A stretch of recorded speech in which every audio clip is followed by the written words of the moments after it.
SRS runway, auto thrust is blue. 80 knots, thrust set. 2500. 31. Rotate.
Happy New Year.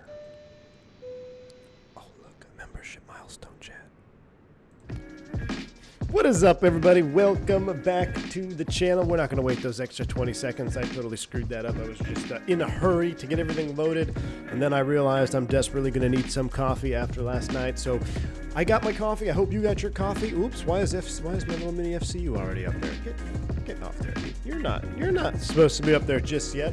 What is going on, though? Happy New Year to everybody. Welcome to the channel. Thank you for sharing a little bit of your New Year's Day with me here on this lovely Monday morning here for me on in the V1 HQ out here in Georgia. Jeremy Weaver, thank you for that membership milestone chat. Thank you for the 16 months of support, my friend. Happy New Year, V1 and Chad. Yeah, I should have made an emoji for Happy New Year because we're gonna, I always joke whenever you're flying on the holidays, you say, oh, Merry Christmas or Happy New Year. Yeah, it sounds fine for you because maybe you're doing 1 or 2 flights that day, but how about that poor controller that has to say Happy New Year 3,271 times in one shift? It's got to get a little old. But anyway, thank you so much for the support there. Appreciate it. Jeremy, good afternoon. Good morning. Good to see you. JetBlue parked right next to NKS, ready for the merger. Yeah, Jeremy, they are ready to go. We got Spirit, JetBlue. Everyone's going to find out here pretty soon. I'm wagering we're going to all know here in the next 2 weeks what's happening with the whole Spirit and JetBlue merger. Jeremy, hope you had a wonderful New Year, my friend. Alex 5150, good to see you. Evan Blakeman, Lauren V 2500, good to see you. Happy New Year. Hotshot, Hotshot is here. Hotshot, good to see you. Hope you are recovering from your trip to Korea, man. I loved following along in the pictures, man. That seemed like you had a really good time. That was absolutely awesome. Max Rank, good to see you. Happy New Year to you. Here we go. We've got 4 Happy New Years already. Robin H in the chat. Andy H1302, Kango 26, TV Flight Flight Alive, Mysterious Mr. T, Winky, Zero, Zach, Lemoyne. There's 367 of y'all. I can't, I'm not going to get to every single one of you, but I appreciate you. Like I said, appreciate each and every single one of you. Let's start the new year off strong with a little flight down to Cancun. All right, who's ready to do that? David Edwards, thank you for the £2 donation, sir. Happy New Year, right back at you. Thank you for the support. I can see your V1 wings on there, looking absolutely fantastic. So I appreciate the support, David, and everybody else who is here today. Let's just your friendly reminder: smash down that like button. Let's get as many likes as possible to start the new year off strong. Right? I think that'll be a good idea. Just hit that like button for New Year's Day and go Texas, hook 'em horns. Are y'all ready? The main reason you're all here today is probably to see the brand new fly-by-wire cockpit if you haven't already. I've never seen it. I didn't even load in. Oh, that's a lie. I loaded in. I was working on my throttle calibration, but I don't even remember looking at the cockpit. So, for the first time of 2024, I introduced to you the new... Oh, stand by. Callie Simmer ruined the moment with a wonderful 10 gifted membership. Callie Simmer, Happy New Year. Thank you for the support, Callie Simmer. I appreciate those 10 memberships. If you get a membership from Callie Simmer, please say thank you. That is too kind of her. Appreciate that support. I hope you had a wonderful one last night with your fam. And here's to 2024 being absolutely awesome. Micah Messer, thank you for the 16 months support. Happy New Year's. Looking forward to this year. This year's going to be fun, chat. I've got a feeling it's going to be a defining moment in history for this sim. Anybody see what I did there? A defining moment. This is the moment livery. JP coming in with another five gifted memberships. JP, cheers to you, my friend. My friend. That Texas twang coming out. JP, appreciate the support, dude. If you pick one up from JP, please say thank you as well. All right. Callie Simmer, look what you started. Here we go. Into the cockpit, ladies and gentlemen. You're lovely. Fly-by-wire 2024 cockpit. The panel is been straightened out here for everyone that was having issues with that. I never noticed it until somebody said something, and then it's hard to unsee once you see it. But yes, this cockpit is looking juicy today. Overhead is looking good. Ooh, chaos. We have some lighting, some fake lighting on in here. What's going on? This might be a new thing they got to tweak. But I just installed the latest version, so we have a little tweak for the screens as well. We're going to take a look into it here. We're going to see what it looks like. So let's go ahead and get the batteries on. Battery 1. Battery 2 is coming online. External power on. And we love the sounds. We love the Boris sounds. Hotshot gifting 5 memberships to the channel. Boris himself appreciates you, man. Thank you so much for gifting 5 memberships to the channel. Very kind of you. And guys, I think old Boris Audio Works is going to be bringing some special treats to y'all this year as well. So we all come to love the sounds on the fly-by-wire from Boris Audio Works, otherwise known as the Hotshot there in the chat. And he's got some stuff up his sleeve coming at you this year in the sim, so it's going to be awesome. Thank you for the support, man. Appreciate you. Auto thrust, bleh. Auto thrust is bleh. Thank you so much. Welcome to Private Pilot. Glad to have you on board. Cheers, my friend. Did you check out the Phoenix update? Looks like there's a nice pic of the 319. Oh, you ruined it for me, Flight Sim Dad. I was going to tell everybody the secret that I noticed. I guess you know, all the A319 connoisseurs out there are going to notice that the unless it's a complete mess up or oversight on the Phoenix team, which I don't think it is, but the last screenshot of the Airbus coming head on at you is a 319. I'll tell you 2 reasons why. The nacelle strakes on the IE engines, on the inboard, you got 2 strakes on them, on the 19s and 21, so it could be a 21 as well. But if you look at the wing flap track fairings, it's also slightly different. And I'm fairly confident that last picture that Phoenix snuck off on that update for the latest version that they're working on with those IE motors, I think that was a 319. I would bet my cafe con leche that I have sitting next to me right now that last picture from the Phoenix release was not a 319. So anyway, Herman, thank you so much. Welcome to Private Pilot. Man, what a wonderful way to start the year. What an absolute wonderful way to start the year. Thank you all for the support.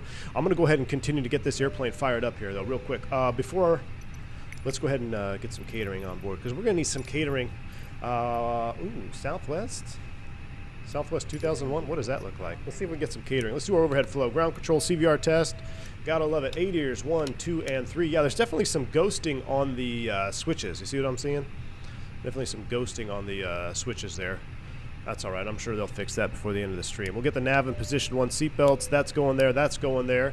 Everything looks good. Let's do a quick fire test. Fire 2. APU fire test. Absolutely fantastic. Up the right-hand side of the overhead. Everything else looks good there. The screens are looking good. I like the color too. This looks nice and clean. Nice and clean. Are we still going off with the alert box? I'm going to pause the alert box here. Y'all have just been absolutely insane with the gifted memberships. So I'm going to go ahead and pause that. And I don't know why I got frame drop already. Don't tell me. I mean, it wouldn't be 2024 without internet frame drop. When I say frame drop, I'm referring to my internet, not the actual sim. The sim right now is ripping on frames. But the internet has been quite a problem. There is a possible solution coming. I'll investigate some more tomorrow, but we'll see. Yeah, Sam. It does not. And actually, Sam, it takes a... So the strakes on those engine nacelles also play a fact into holding speed. So the 320 with the IAE engines, you have a higher hold speed. And I was told it has to do with airflow over the engine pylon there, and it's the way VLS works. The 320, like for some reason, it's not as good as they wanted it to be, I guess. I don't know. But I don't know why they wouldn't just put a strake on it then. So maybe that's fake news. I haven't verified it, but either way. Looks like catering has showed up to the aircraft. Yep, we're getting some Southwest caterings, a symbol of freedom. All right, let's hop down here and program the box. We'll go FMGC. That will go here. We'll go here. We'll do a knit request. 122.8. We're on that sim. Nobody online. That's all right. Do you have frame generation? Ooh, Flix, I do. Maybe that's what it is. I do have frame generation on. Man, why is my internet being terrible today, chat? I'm sorry. Like, we got... Internet is just doing terrible internet things to me. What the heck is going on with this? All right, let's go ahead and get an ATIS out of here. We'll pull it up and print it. It better stabilize itself. Oh, I meant to do weather request. Weather request, we'll get them all. That's our alternate, departure, and arrival. No, Zach, it's not the sim stuttering at all. It's my internet. It's the internet that is not stable. So the internet produces frame drops. That's when you get that buffering. So make sure you force it into 1080p too when you're watching. But no, the sim right now is not stuttering at all. It's the best my sim has ever run in history of running simulators.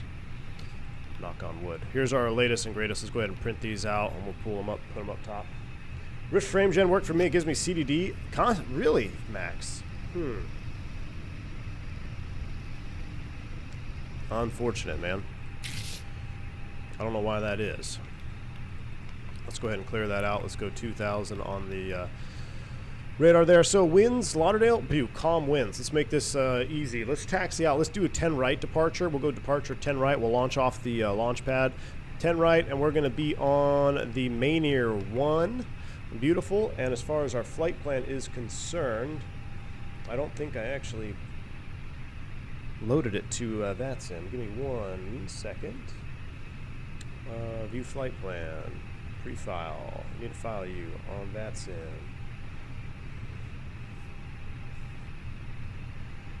Just in case anybody pops on. That's us. 357. Boom. Flight plan is filed. Mainier 1 out to Kanoa. Auto ATC does not appear. Oh, that's a new thing, huh? Auto ATC. 28 left? No, we're not going 28 left. We're going 10 right, man. 10 right for departure. Mainier 1, and the transition is going to be out to the Kanoa. That's what I said. Kanoa. Nah, we're not going to 28 left. Fort Lauderdale winds 000 at 000 knots. We're not going all the way to 28. We're going 10 right. No. Yeah, 10 right. That's what I want. 10 right, Kanoa. 10 right, gangs in chat. Here we go. 10 right, Kanoa. Out to Cancun. Arrival. We're going to do the ILS DME number 3. 12 left. That's the most common. And they'd probably give us the NOSAT 1 Bravo. So we're going to take NOSAT 1 Bravo, and the transition from where we're coming in from the east side is going to be NOSAT. So let's go ahead and approach via. I'll just go without it. We'll just do without the via for now. We'll look at it en route. But the traffic flow, Logan, exactly, man, exactly. Prog page, we'll put KFLL right here. That looks good. Perf data and NIT B. We're going to leave that as is. Now, let's go ahead and just start. Oh, before we start the boarding process, we need to go ahead and sync all of our weight and balances. Oh, you know what? I bet I have to do. I bet it's going to want me to resync my charts. But let's see. Let's import SimBrief data. That looks good. Let's go over here. Fuel. Import from SimBrief. Real time. We'll go ahead and start that process when we get the fuel truck over here. So let's call it the fuel truck. Refueling truck is on its way. Let me sync from SimBrief our payload, 165 PAPs. That looks good. So everything is good there. Let me see Navigraph charts. Does it say? Nope. Hey, look at that. Excellent. Thank you, Navigraph. I love this iPad. I really do. I think this might be the best iPad. I think it might be the best TFB we have. Mainier 1. It's so snappy, it's quick, it's easy to read. Like, you get your click and drag. Remember, that was one of my comments on the A300, which I'm loving flying the A300 around. But you know, you can't. It's just much more intuitive to use this. I understand not everybody will use this page, but I use it a lot for streaming because it allows you to see what I'm doing without having to bring up another window and then do another capture window for Streamlabs. So it just makes it easier. So I really appreciate the ease of use of the EFB. I still think this is one of the best. Top altitude 4,000 feet, no ATC. We're going to go out cruise at top of climb, most likely. But that's good. That's in the box. I'll put the 10.9 page on there, and then I'm going to put the weight and balance page, and fuel is what we're going to need once they show up. But right now, he's in position. Let's go ahead and wait for him to load up. Please don't load aircraft until the fuel truck arrives and ask to do it. Peyton Carrera, V1, thank you for showing us the text message feature for METAR and TAS. Has been such a clutch thing. Hey, Peyton, I'm glad you're enjoying it. I'm enjoying it, man. That's awesome. Yeah, I think it is awesome. I think being able to just text, I use that every day, man, or every day I'm working. So on the way to the airport or on the plane, train in Atlanta, send a text off to the destination, METAR, figure out what the weather's doing, and I'm good to go. The problem is when I get a text back from that weather station and it's like 4 paragraphs long, that just means the weather's too much. You shouldn't be flying. 28 left and 28 right are the active runways at Fort Lauderdale. Imagine that. Someone who flies to Fort Lauderdale almost every single month, almost every single week, guess which runway they'd be using in calm winds.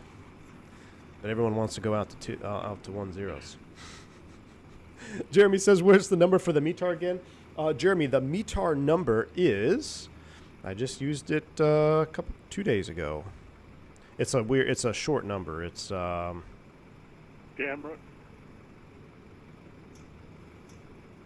It is. Why won't it let me?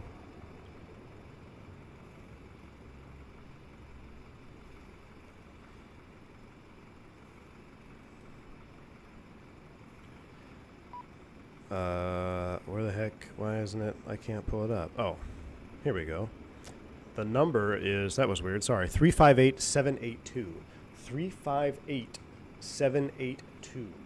There you go. Captain Bob's got it.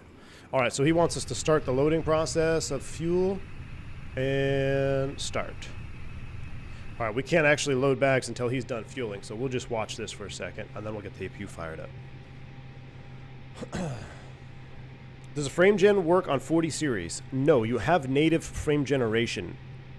Correct, right? I'm saying that right? Yeah, 40 series cards should have native frame generation, so you don't need it. This is for RTX. All RTX cards should now have frame generation. So I have an RTX 3090 that now I'm allowed to use frame gen on Microsoft with this mod.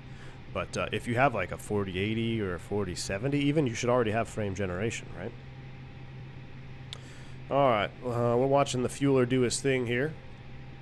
And then we're going to get it. This will only take a couple minutes, and we'll fire up the APU. Pretty much airplane's ready to go, so we're kind of we're saving fuel. We're taking our time. We're going to take a delay out of here because JetBlue is taking lots of delays lately, so we're only staying true to real life. Full realism here on the V1 channel. Chance Rundy, thank you for the 18 months of support. Holy cow, V1, it's been a while since I caught a stream. Hope you and the family had a good holidays. Yes, Chance, it's actually been a quite pleasant holiday season here at the V1 household, so I appreciate the support. And thanks for tuning in with us on this lovely New Year's. Right now, fingers crossed, looks like our internet issue has stabilized, so we're going to just hope it stays that way. Wonder if it's possible to make a grave frame gen mod for GTX card. Ryan, I have no idea.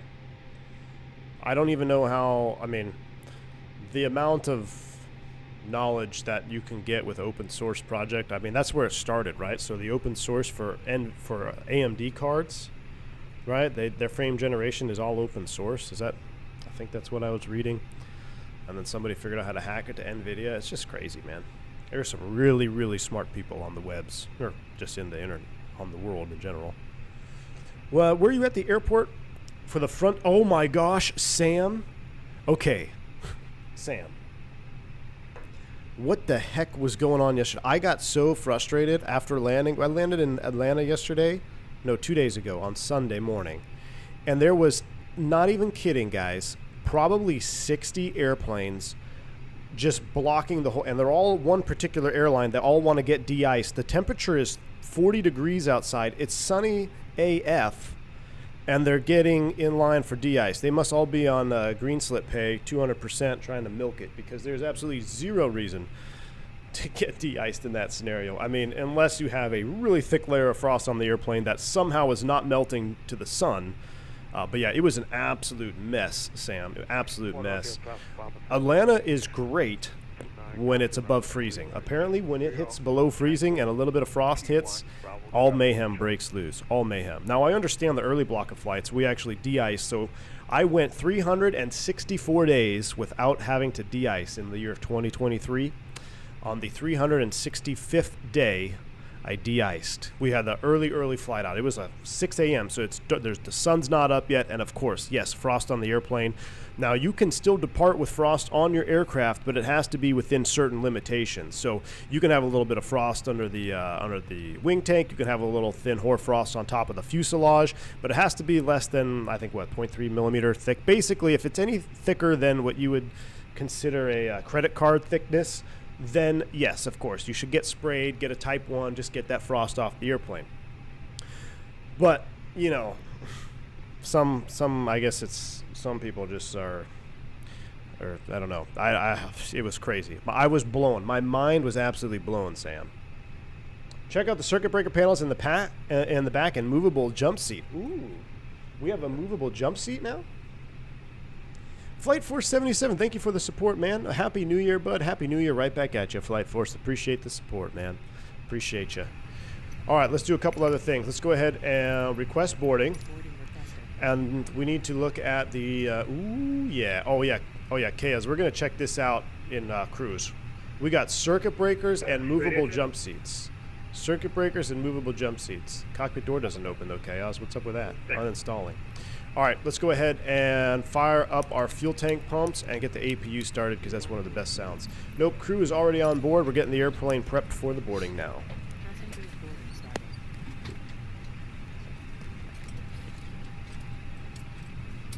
And here we go. Start the APU.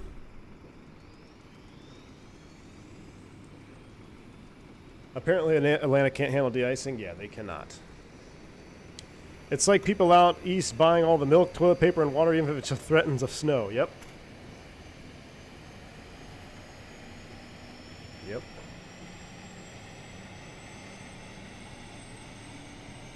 Sam, yeah, so our book allows for a thin layer of frost, top of the fuselage, under the wing tank, and that's it. That's pretty much it.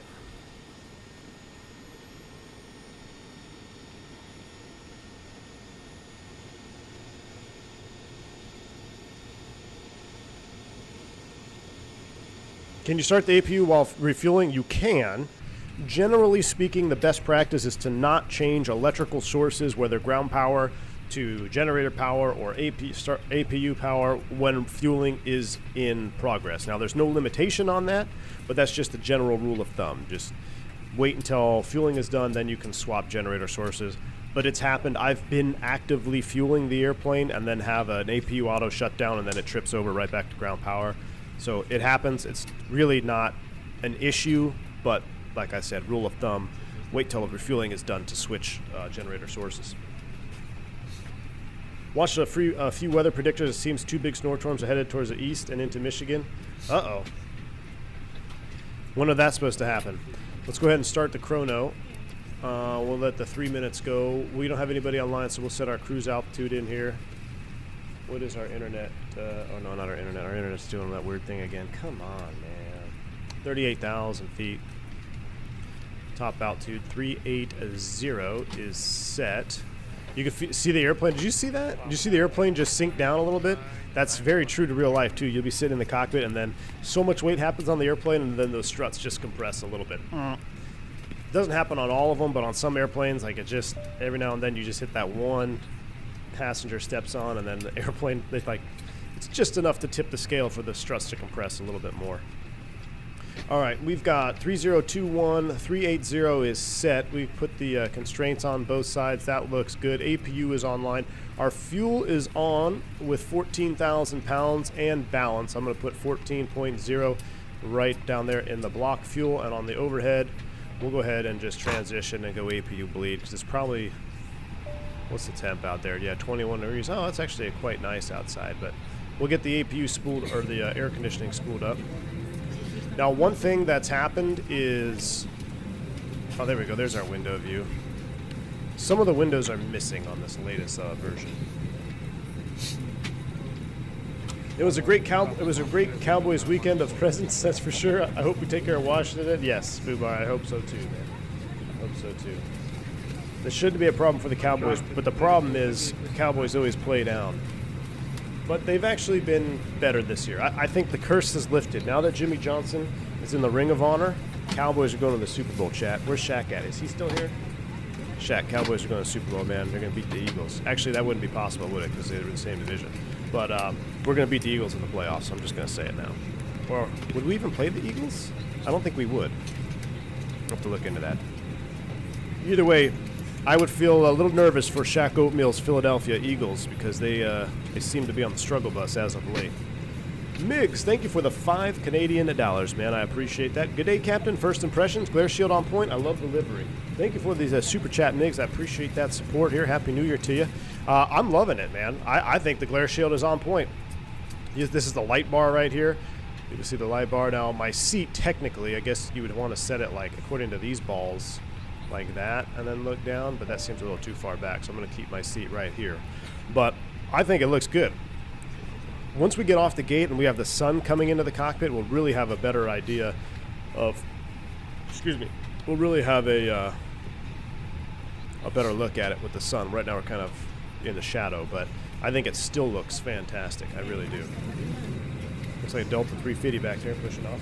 Laser Shark, thank you for the support. Just got back from MCO, 10-hour delay reporter. Ooh, well, that's because we went to Orlando, man. Standard. Good to have you on board, Laser Shark. Rusty C, thank you for the support, man. 32 months. Happy New Year, people of the sim world. V1, I'm interested in seeing a low-vis procedures in effect someday. Not very scenic, I know.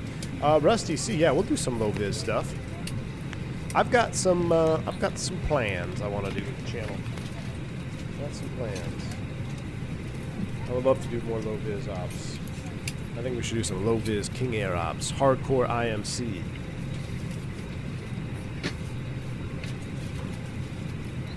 Cry, Eagles, cry. Mickey G, good to see you, man.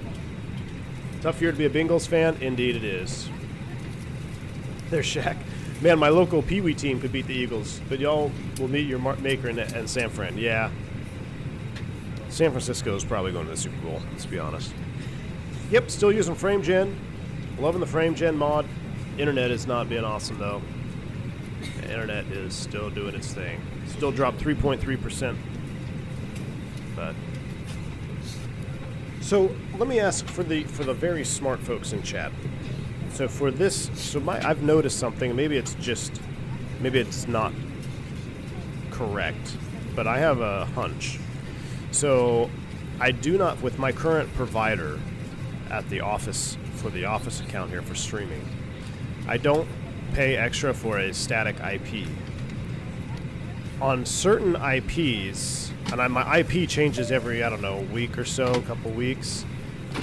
On certain IPs, I feel like I never have frame drop, and then I just switched IPs for that last stream, and then we started getting frame drop on this new IP. Is that even a realm of possibility? Like, depending on which IP I get, like, without having a static IP, would that even apply? I don't know. I'm asking y'all. Because we went a good month with not a single frame drop.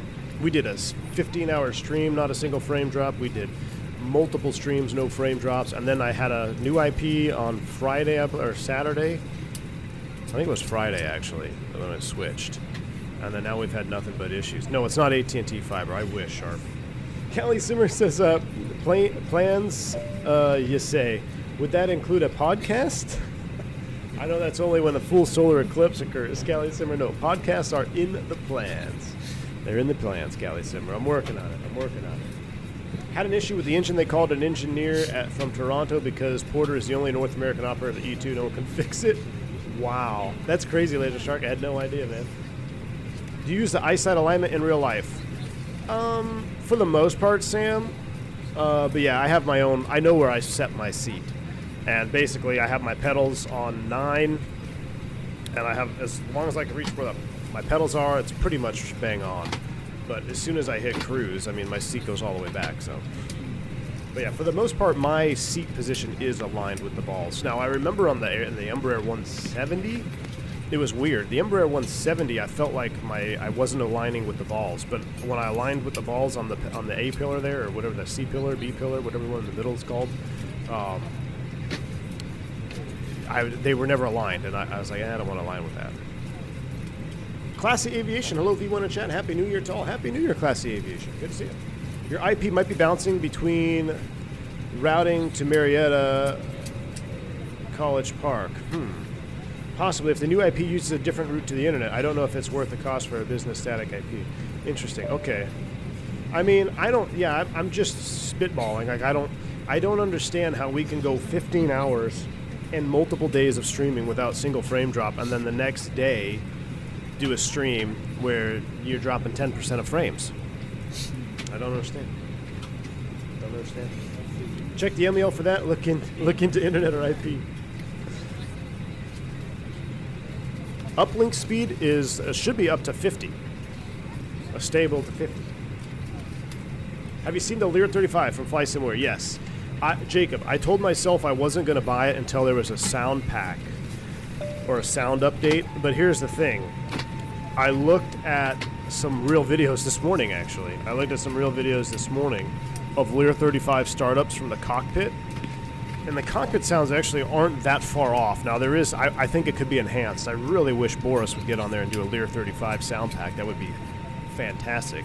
But I might end up buying it anyway. I really like the idea of a round gauge Lear. And I don't know. Something about the Learjet in general has always been kind of a sweet airplane, in my opinion. Might have to do with local traffic. Yeah, Fox Gaming, that's kind of local traffic as well. I was in IT for 30 years. I would say the IP itself wouldn't cause that. Okay. That's what I'm asking. I am using the RTX mod. Cheeks lover. I noticed VUR's tuned before alignment was completed. Is this something that is different on the Neo than CEO? On the Phoenix does not seem to happen if I remember correctly. Winky Zero. I do not know the answer to that question. I don't know. I'm not sure if they should be auto-tuned. Yeah, I don't know. I'd have to look. I've never looked at that during alignment. Happy New Year, y'all. Looking forward to an awesome 2024. Yes, Auto Thrust Blue. Happy New Year. Right back at you. Mini Cockpit Flu is game changer. Yes. We do have our mini cockpit ready to go. I can't wait to use it. It's been, oh, you know what? I need to, thank you for reminding me. Hopefully it's not too late. Is it Moby Flight? Mini cockpit. I need to start my mini cockpit software. I forgot to start it because I restarted the sim to get the, there we go. It's lighting up. Aha! Mini cockpit. Love this little FCU. Oh, why was I using my mouse? 380 is set. We're looking good. You got an update to the route? No, I don't have an update to the route yet. We're just going Cancun, Lauderdale. Flight plan, route. Here, you want it? I don't even have Nightbot on channel. Oh, Nightbot did show up. Here's Nightbot for you. Since everyone's going to ask. Why do y'all care about the route so much? Nightbot, let me update it for you.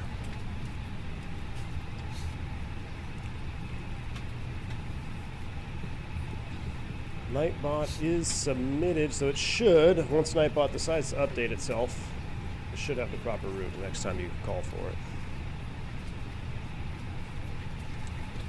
Fly-by-wire free mini FMC 375.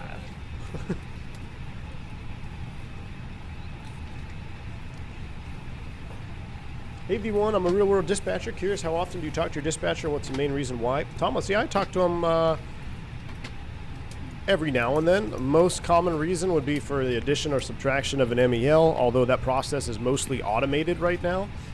So when maintenance finishes doing what they need to do, it automatically uplinks for getting a new amendment. Or maybe I'm calling them because we want to take a little bit more fuel.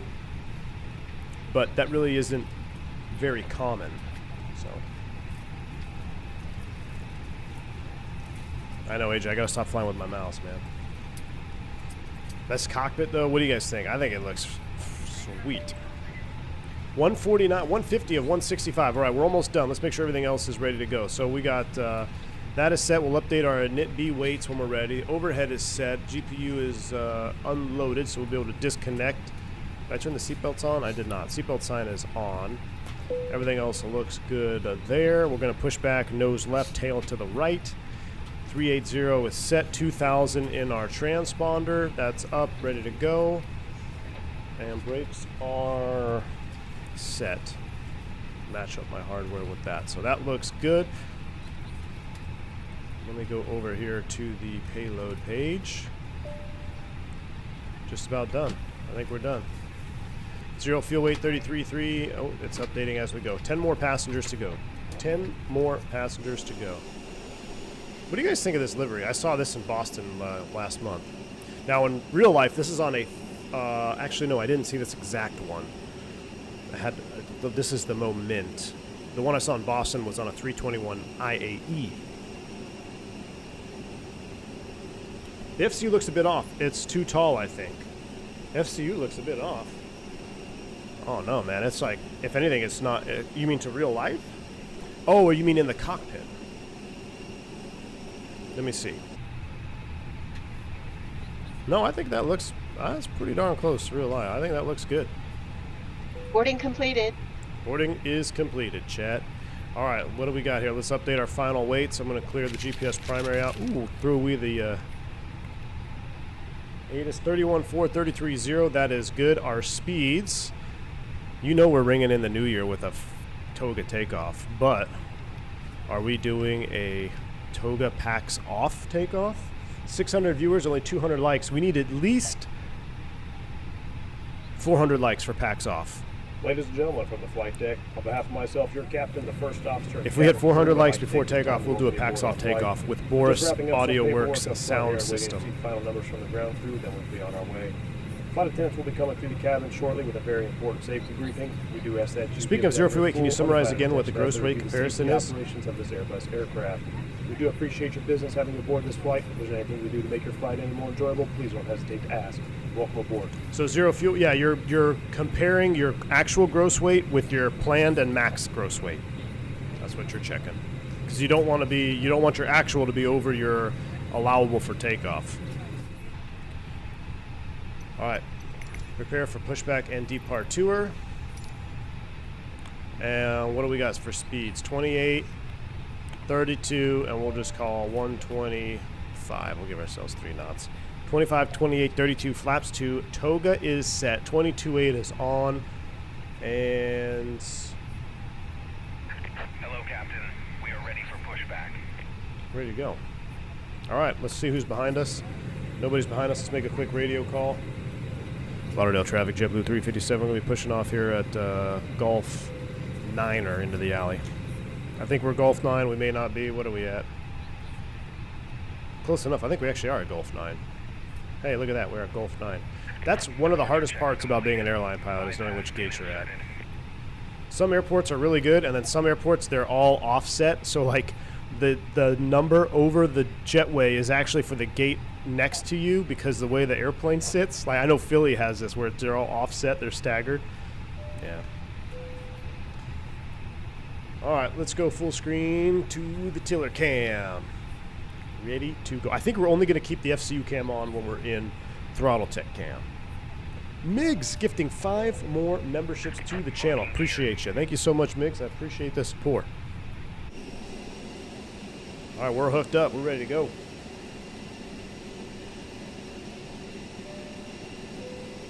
He want to interrupt his own boarding announcement during the stream? I don't know what you're talking about, Flight Sim Dad. That's a legend. I said nose left, tail right. Release parking brakes, please. All right, I gotta pause the alert box. Alert box.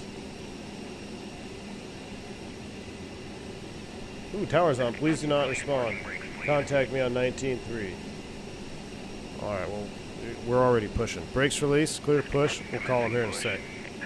All engines clear. Migs, the 5 memberships, and Tim Oteo Valero, 10 more memberships. Hey, appreciate you.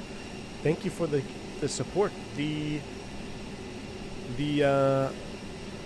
chat is flowing green. I appreciate you. Way to bring in the new year, guys. I appreciate all the support here. You guys are an awesome community. V1 Nation, it is rocking. Oh, man, I'm going to push next to this. We're going to go into this JetBlue over here. That's fine. We'll look out this window until we push back.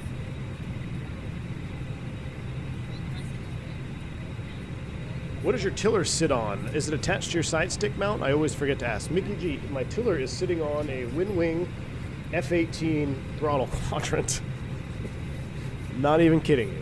The WinWing Super Taurus is what it's sitting on. I have the WinWing Super Taurus mounted to my desk via an MFG mount. Is it MFG? And I put a piece of styrofoam on top of all the switches, and then I put the tiller on that. So that's what mine's sitting on. I used to fly DCS. I swear one day we're gonna get back into it. I was hardcore into DCS, like hardcore, but I haven't touched it in a long time. But I think that might be changing. There could be, so there is the potential for a massive new development, but I won't know anything until tomorrow around noon Central. So there could be a massive, well, maybe not for y'all, but for the V1, for myself, could be a big announcement. Set parking brakes. Brakes are set, and we're going to start them up. Yep, still using frame gen, absolutely love it.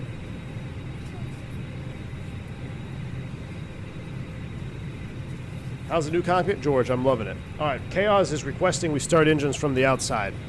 Let's go ahead and do it. All right, beacon is coming on, and APU bleed Flight is attendants, on. arm doors, and cross-check. RIP, we never ran a checklist. Don't need to listen to them. All right, they're unlocking gear. Let's go ahead and spool them up. Engine mode, switch to ignition, start. And I tell you what, before I do that, Chaos, let me move the camera right in front of it, right here. But I have to go back to Bypass pin removed. this cam here. All right, here we go. Starting engine 1 chat from the outside. Left is clear. Right is I'm clear. gonna wait for him to stop talking. All right, left is clear, right is clear. I don't know where you ever got that from. Here we go. Starting 1.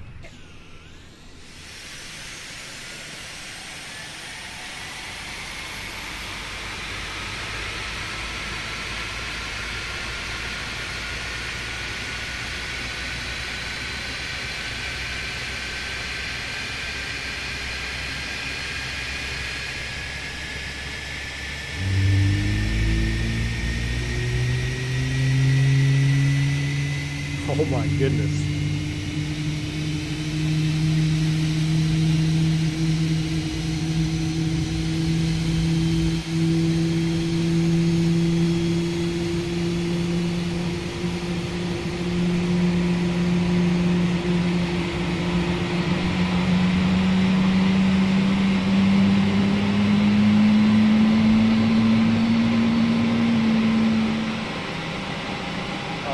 That was absolutely epically juicy.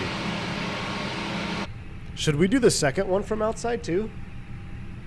I think we should do the second one from outside. Let's do the second one from outside.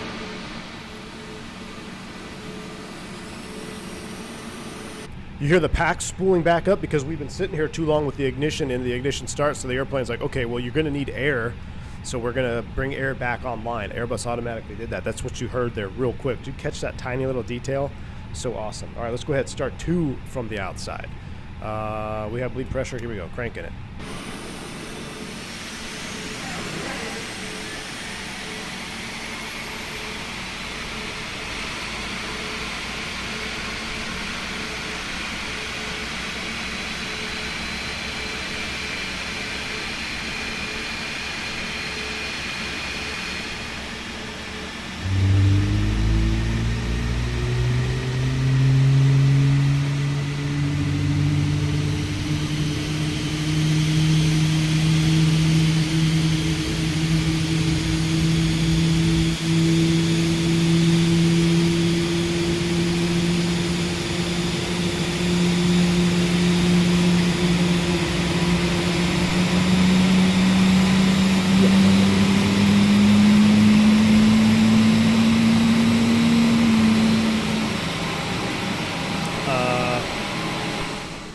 That is absolutely awesome.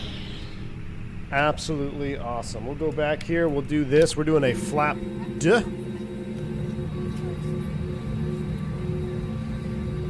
Boris Audio Works for the win. Absolutely for the win. Matt writes, so juicy indeed, my friend. So juicy indeed. All right, we are flaps 2. That's there. That's there. That's been set. We'll go ahead and turn the APU bleed off. APU master switch is off. And are we going to need like 40 different clearances now? Do we have to get... I guess we have to get a clearance from tower now, right? 19.3. Mini radio win.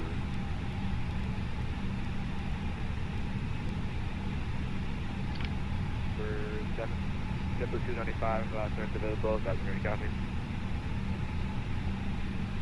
December 295, turns the Cancun around to airport, Mainer 1 departure, no transition, then it's filed, maintain at 4,000. What I've spotted. Expect flight level 380, 7 minutes after departure. The departure is offline, squawk 3565. So much juice. Doing gear swings at the gate because it's so old there. You gotta see if the landing gear's still working. Reback correct, close to American West. Taxi, expect Love it. 928 right for departure. All right, who are we? We're JetBlue 357. We're going to Cancun with information. Charlie. Fort Lauderdale Tower, JetBlue 357 clearance to Cancun. JetBlue 357, Lauderdale Tower, clearance to request tonight, number 7, break JetBlue. Number 7? Available, got ready, copy. All right, I'm just gonna like go. I'm gonna just disconnect. Number 7? Do we just disconnect to take off? Kingston announced airport range 82 departure, Ursus transition then is filed. Maintain 4,000, expect flight level 330. 10 minutes after the departure frequency is offline. Squawk 2154. Reback squawk over, please. 2154. Yep, stock sounds. Stock sounds for sure. This is the fly-by-wire, man. Best sounds in the game. Embrace the suck. Miami Center's online. Look at that shot, though. That's kind of cool. Look at that. Man, if you don't want to hit the like button for a Toga PAX off takeoff, hit the like button for an Airbus A350 soon to be coming at you from inibuilds. Can you imagine when we all have A350s? Look at the wing flex on that 350 going up the ramp. That was worth a like alone. This is what you get for starting a conga line and not actually making sure you're at the front. Cactus 113, current available, Roger, ready, copy. Ready to copy, Cactus 113. Cactus 113, clear to the Cancun International Airport, Mainer 1 departure, Canoa transition, then unfiled. We lose immersion. All right, we won't cancel. Now he's going to send us to 28 now. Block 1410. All right, let's reset for 28 departure. Block 1410, Cactus 357. Cactus 357. Cactus 113, Rebecca, correct. 28 left, Mainer 1 departure. We'll reload it. 28 left, Mainer 1, Canoa insert. We might have some discos. Let's check. That's normal. Everything else looks good here. Go ahead for Flight plan out, disco after ride dug. That's not normal. But that's going to be on the arrival, so I'm actually going to leave this one intentionally because I might adjust this. So in real life, you probably have this linked up here depending on which arrival you're expecting, but since a lot can happen between now and Cancun, I'm just going to leave that disco to remind myself to look down the line. But Mainer 7. 5616, 4,000 initial climb. That looks good. Let's go back to our charts over here. What's our Mainer 7 left or our Mainer 1? Right, probably the least amount of taxis, but oh yeah, it is a radar vector. All right, Mainer 1. Either one, fine with me. Vector off. That's fine. So pretty simple. Pretty simple. 28 left is what we're going to request for takeoff. We'll go our new speeds 28, 32. 25. We're doing flaps 2 Toga. We should have started one engine on this. Charlie running 1, correction 28 left taxi by Tango 8 Hotel 5 to it. While we're sitting here, let's go ahead and do a flight control check. Tango 8. Full up. Tango 8. Full down. Hotel 5, Neutral. Juliet. Full left. Full right. Neutral. Rudder. Full left. I can't go any further because my chair is not secured. My chair is not secured. That looks good. We got auto brakes max, takeoff config checked. Airport Mainer 1 departure, Canoa transition, then I've filed. Maintain 4,000, expect flight level tree 8010 minutes after departure. Departure frequency 135.17, squawk 6047. Why do I have 100 knot in the speed column here? JetBlue 418, clear to Cancun, Mainer 1, Canoa, as filed. You see that? Why do we have 100 knots in the, 135.17, that shouldn't be there. 047 in the box, JetBlue 418, Rebecca, correct, push the start of the file, discussion, call for taxi, expect runway 28 left for departure. 418, thank you. Delta 74 Heavy, just stand by. I'm waiting for my center to get off, or online, and then I'll get you up. Well, wait a second. Delta 74, we got a problem too, the door calls in. Okay, say again, you're kind of unreadable. That's sus. Let's see what we're gonna put in there. We're gonna put 250 in there for right now. That should be dashed out. Oh my gosh, I forgot how much I love mini FCU. So sweet. All right, let's just sit here and enjoy the cockpit view. Let's pretend you're on the jump seat. Any news on the Phoenix? Yeah, I spilled the Phoenix news. I said that I am fairly confident that last shot was a 319. That's my Phoenix news. But no, I've heard it. The AIs look amazing. I'm going to turn the sim down. I'm going to turn down V-Pilot. 700 clearance available out here, copy. Push it? Let's see. Serving 700 Hey! cleared to the, actually, There we go. There we're dashed out. Clear to St. Martin International Airport, Snapper 2 departures, 2 MAC transition. It's an A320, not an A300. Maintain 4,000, expect flight level 37010. I saw you live and quickly read the title, thought it was the Phoenix update and got so excited. I think that's what's happening, Fireflyer. Good to see you. Happy New Year, man. Because I've seen a lot of people jump, like I've seen the viewership like spike, and then people just leave in droves. I think that also has to do when the internet does the frame drop, but it's like everyone comes in thinking I'm doing a Phoenix flight for some reason, although it says the first 3 letters are fly-by-wire, but either way. Happy New Year, Firefly. Good to have you on board. Mig says coffee is getting cold. It sure is, man. My cafe con leche is getting cold, unfortunately. Can you declare an emergency to Moon? Yeah. As filed. 95 runway 28 right taxi by Tango 5 Sierra Bravo. Immersion's on another level. It is hairish. I mean, as much as I don't like looking at that guy doing a nose stand like that, the sim guys, when you have VATSIM and you have some traffic around you, Microsoft Immersion is just awesome. Like I could legit be on a jump seat right now. Matter of fact, let's go ahead and pull the jump seat out in the new fly-by-wire cockpit. Is our dome light on? No, dome light is off. There it is. It was on. That's annunciator lights. There we go. Dome light's off. There we go. So this is pretty much right here. This is pretty much a. 357 clearance is available. Roger, ready copy. Oh, that's us. Ready copy. JetBlue 357. JetBlue 357 cleared to the Cancun International Airport. To the Mainer 1 departure. Canoa transition that has filed. Maintain 4,000. exact flight level 380, 1 0 minutes after departure. Departure frequency 135.17, squawk 7057. Go to Cancun, Manor 1, departure Canoa as filed 4,380 and 10, departure 3517, squawk 7057 for JetBlue 357. JetBlue 357, back correct, push feathers and pilot discretion, call for taxi, 28 left for departure. Roger that, we'll call you back, JetBlue 357. All right, 7057 is set. We'll go on, that looks good. Everything else is what we got. We need 4,000. Oh, get to use our mini FCU here. Let's go ahead and scroll in 4,000. 4,000 initial. And we're ready to taxi. Actually, we're blocked in behind this cactus in Tower JetBlue 257. We're ready to taxi. We just pushed off gate Gulf 9. Any chance we can request 28 left today? That's what we're set up for. Yeah, 28 left. It looks like there's someone in front of you. Are you able to get around him? Yeah, we can sneak over to the left line. We'll get around him. JetBlue 357, 28 left, taxi side Tango 8 Hotel 5 Juliet, altimeter 3019er. Tango 8 Fox Hotel Juliet 28 left. We got the altimeter 30. What was it? Did we say 19er? 3019er. Confirm it was Tango 8 Hotel 5 Juliet. Tango 8 Hotel 5 at Juliet for JetBlue 357 to runway 28 left. All right, Tango 8 Hotel 5. So we're basically going out here. Why do you double check me on Hotel 5? Bearing 700. Listen, this is how realistic this is. I've only turned down the wrong taxiway twice in the year 2023, and both times it was in Fort Lauderdale. So Tango 8 Hotel 5 Juliet. Okay, that's what I was planning on. Just wanted to double, triple check. So, JetBlue 357, are you able to just follow the aircraft in front of you to make it easier? Yeah, absolutely. We can follow him, JetBlue 357. No problem. Cactus 113, runway 28 left, taxi back Tango 8 Hotel 5 Juliet, altimeter 3019er. All right, so we're going to follow traffic ahead. Airwolf, welcome to Commercial Pilot, man. Appreciate you. Hotshot says Boris Audio Works. Yeah, I sure hope it does. Isn't it Boris Audio Works? We'll follow the cactus ahead for JetBlue 357. Sentinel aircraft new departure frequency. Boris Audio Works, isn't? Yeah, it should work. It should work. New departure frequency 126.05. Hotshot, can I say anything else about other things, or is that all stuff that I can't say about things? All right, taxi light is on. Hopefully this guy's gear stops slinging on me. No, I guess it's going to keep slinging. There goes that 350.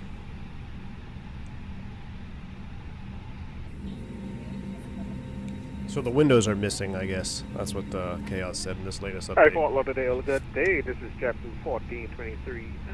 Over at the gate requesting free to master clearance. JetBlue 1423 clearance.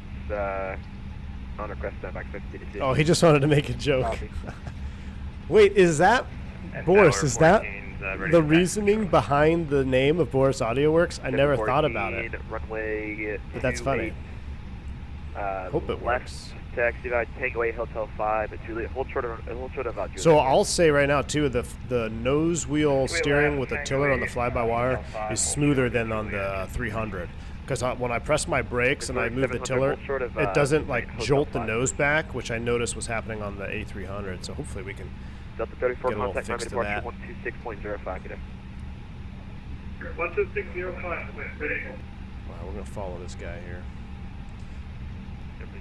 Too bad his gear is doing that, or else it'd be pretty sweet. Then my JetBlue 535, wind very low. Let me double check. Is my gear lever down? Yeah, my gear lever's down. I wonder why it would be doing that.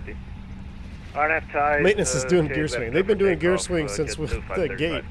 Now I'm pretty sure you were supposed to turn left here at Hotel 5.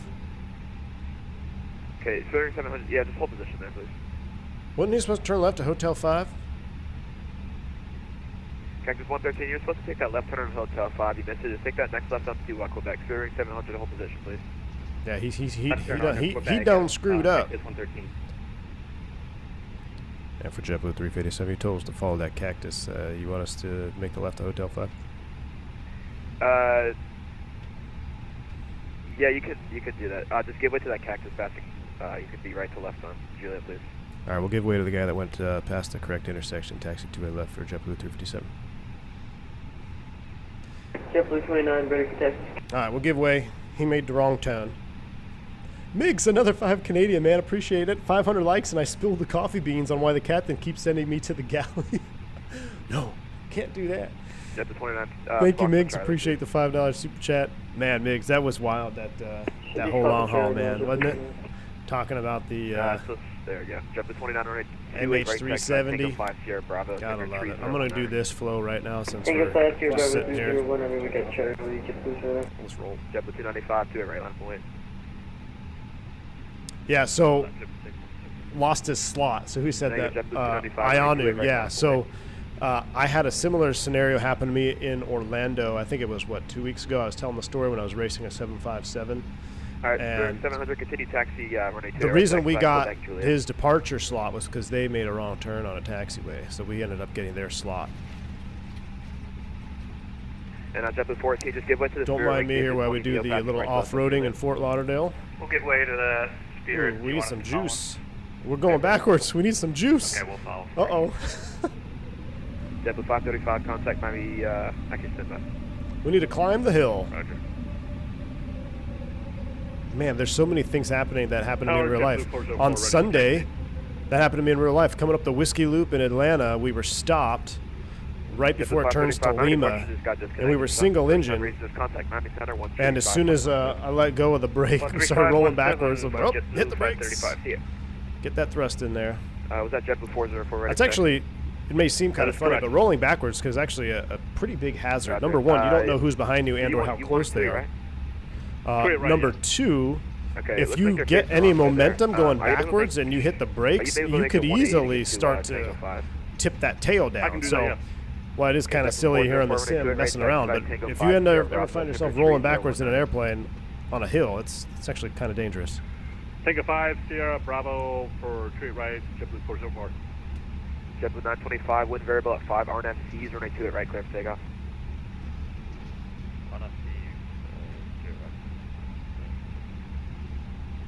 All right, everything else is done. Our departure All right, checks was are there anyone done. else We waiting hit for anything? 400 likes, so we're doing a PAX off takeoff. That's awesome. We're going to do PAX off takeoff. Now the question is outside or Okay, inside? aircraft on here, broken. I think it's got to be outside. We started them from outside. We got to do PAX off, Toga takeoff from outside view.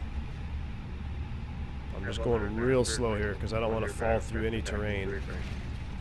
Spirit Wing 105. King Bob, no, Spirit this right, Spirit is left. who makes this? Not Vertical Sim. Spirit Wing 105, roger. Gosh, who makes this Lauderdale? Runway Latin VFR. 28, right taxi by Tango 7, Quebec Bravo, temperature 3019.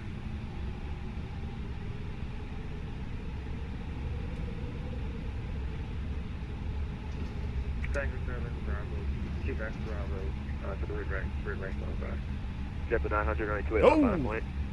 9.2 left for 900. All right, I think we got past all the off-roading there. I think we're looking good now. I think we are looking good now. I think I'm gonna get rid of my We Love VFR pack. You know what I normally do when I'm flying Airbus stuff, and I forgot Spirit Wing 15. because we were flying the 22, TBM and runway 28, chill. left taxi by I never Tango 8, uninstalled it Hotel again. I gotta 5, remove that temperature We Love 3019. VFR mod for airline flying because it puts these power lines everywhere that really aren't there, and then they look kind of finicky from far away. Like the way the power lines are, it almost looks like they're flickering, but they're not. It's just real thin. I don't know what it's doing. It just looks weird. I have to get rid of that next time. JetBlue 900, expect about a minute delay. My expedite push button on the FCU is my flight director. JetBlue 29 ready for departure. My expedite push button on the mini FCU is flight director. That's what I have it set up as. JetBlue 29, roger, hold short to the right. All right, brakes are set. Lights are. Oh, dang it. Mini FCU lights, please. Next. Oh my goodness. There we go. Oh, that's a cool shot right there. I'm gonna hide his gear under the nose. That's the shot. I've driven under that runway before. It's kind of neat from that angle. I think I took an Uber under there one time, Sam. Yeah, I know exactly what you mean. We Love VFR fireworks were a nice touch last night. Ooh, yeah. Alex 5150. I have X-plane flashbacks from the power lines. Yes, I know. Me too, man. Me too. Need to get rid of those. Man, my coffee is legitimately cold right now. How sad is that? We haven't even taken off. I have to do wings tonight. We're doing a wing party tonight because we got the Hook 'em Horns, as my little girl calls them. She's like, "Are the Hook 'em Horns playing tonight?" I'm like, "Yeah." JetBlue 900, Hook 'em wind horns, variable at 5, baby. RNF tides, runway 28 left. So I gotta go do our wing party tonight. I got no time for this nonsense here. What's the most realistic 320 you've tried on any simulator? Oh man, that's a tough one.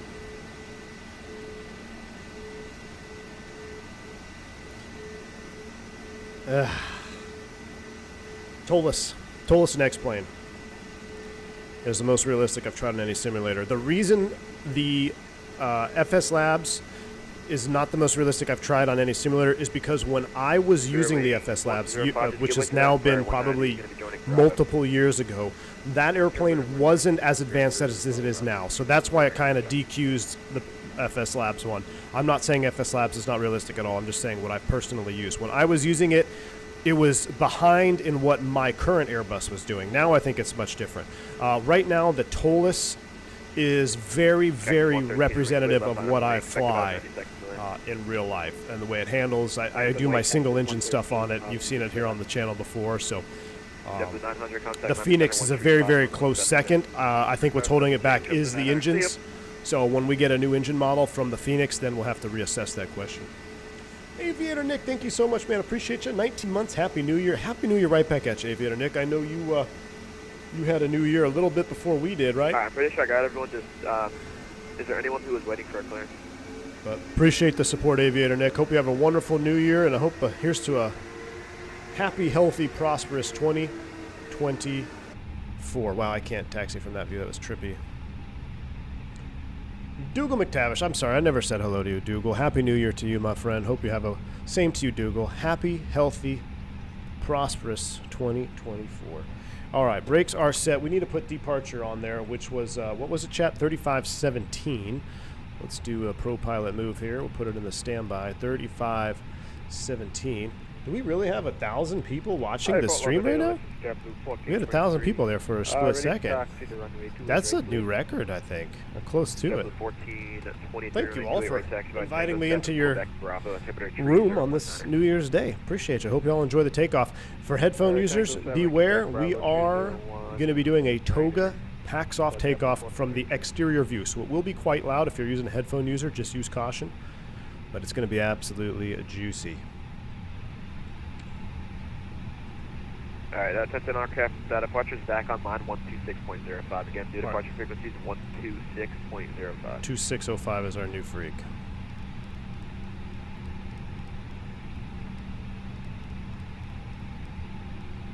Alright, 2605 is set. 113, wind variable at 5, RNF tides, runway 28 left. Alright, packs are coming off. Pack 1, pack 2. RNF tides, runway 28 left, clear for takeoff. Cactus 113. Call me. Fort Lauderdale Tower, November 6134 Papa. November 6134 Papa, Fort Lauderdale Tower, go ahead. Yes, sir, type Beechcraft Baron at signature. We are ready for taxi with information, Charlie. 34 Papa, roger, say intention. I thought we were getting ready to take off, but now we're going to cook everybody in the cabin because we got our packs off. Migs, a $50 super chat. Migs, I appreciate you. Massive super chat to get the year started. Chat, this is why he does. This is what he does in the cockpit. All those hints like, gosh, my coffee is legitimately cold. And wow, we do need to head to the de-icing pad because this latte is something else. I'll never get seniority at this rate. Hey, Migs, thank you. From my family to yours, Migs, appreciate all of the support you've shown here on the channel. I really do appreciate you. PAX, yeah, Isaac Johnson. It is the a PAX off takeoff when you do Toga thrust. It is the JetBlue 2928 right last point. Right. It's the most. It's the only way to get the most thrust for your engine. So even a PAX on Toga takeoff, the engine is still using bleed air to run the pneumatics, right? So if you cut off the pneumatics, now you have 100% pure engine thrust, and the sounds do change slightly when you have really highly detailed sound sets, as we do here on the fly-by-wire, and you can actually notice the difference. If you go to Toga thrust, it just for testing, Toga thrust with your brake set, and then toggle the packs on and off, and you'll see the N1 change. It's very small, but you'll see the difference.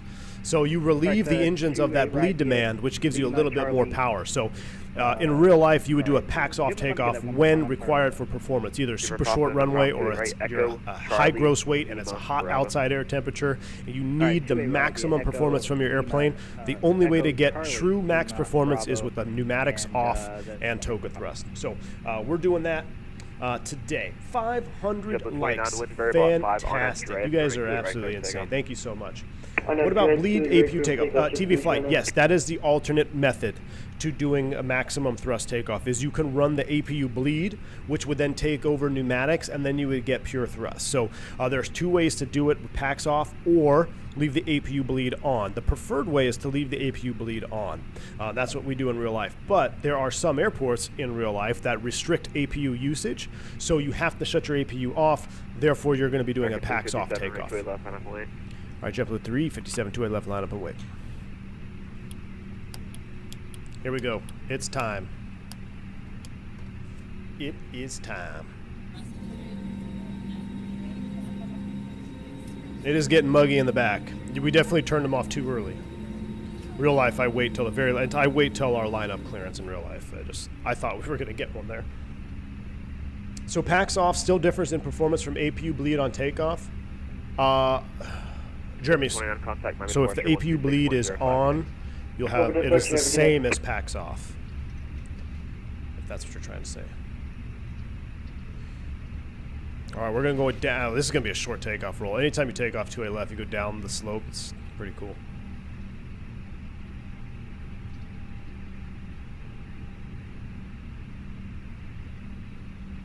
And we're light too.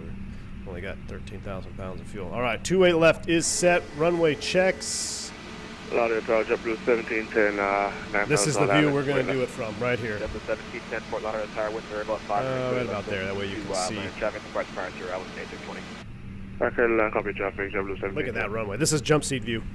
You are all on the jump seat. Variable at 5, RNAV tides, remain 28 left, clear to take off traffic from A321 on about an 8 mile final. RNAV tides. RNAV tides, runway 2A left, clear for takeoff, JetBlue 357.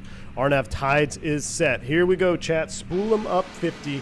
Yoga's in chat. As many yogas as we can get. Let's go. Sounds are coming up. Yoga.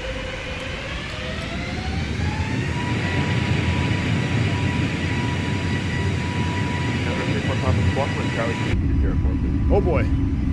Man, Toga, SRS runway, auto thrust is blue. Okay, sorry about that. Walking 204. Knots thrust set. 100 knots check. Here we go, downhill. V1. Rotate. Positive rate. Gear up. Navin. Fly with.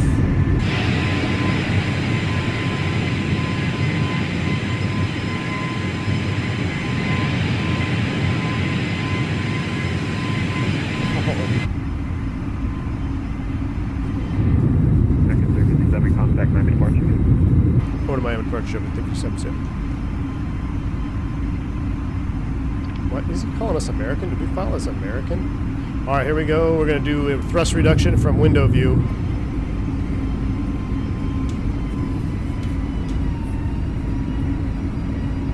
God, I love it.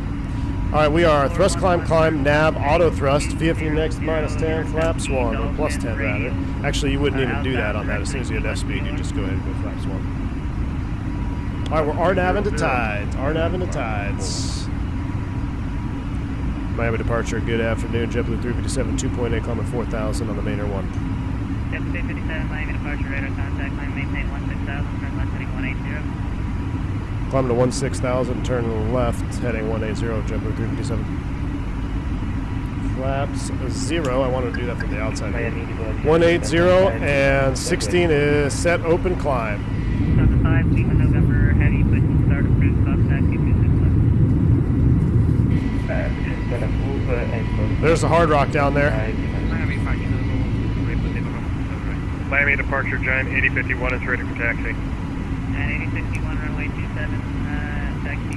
We'll get both backs on, we won't wait the 15 seconds, that's fine. Taxi to runway 30. Sierra Quebec, hold short 30 to 27, 98051 heavy.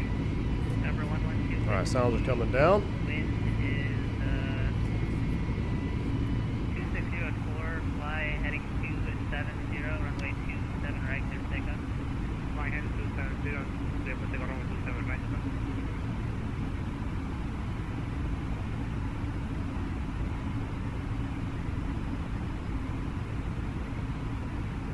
I don't know if they auto retracted Jeremy. I wasn't sure. I wasn't paying attention. Probably should have been. All right, there we are. We're looking good. 250, 6.8 for 16,000. There goes Fort Lauderdale. Absolutely loving it. My ears are still ringing a little bit from that takeoff. I had the sounds all the way up. Probably should not have done that.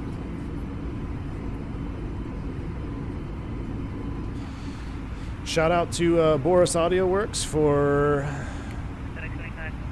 providing you with some tinnitus. Direct to Austin for JetBlue 357. Is he calling us Are we not filed as JetBlue? I gotta look. Austin, nav, in the turn. There's 10,000 feet. Let's go ahead and do this. 3517, how's it going?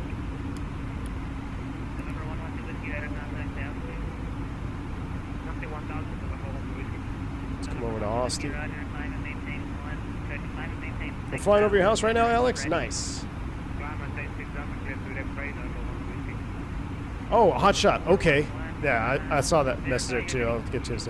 Yeah, so if y'all like these sounds, guess who's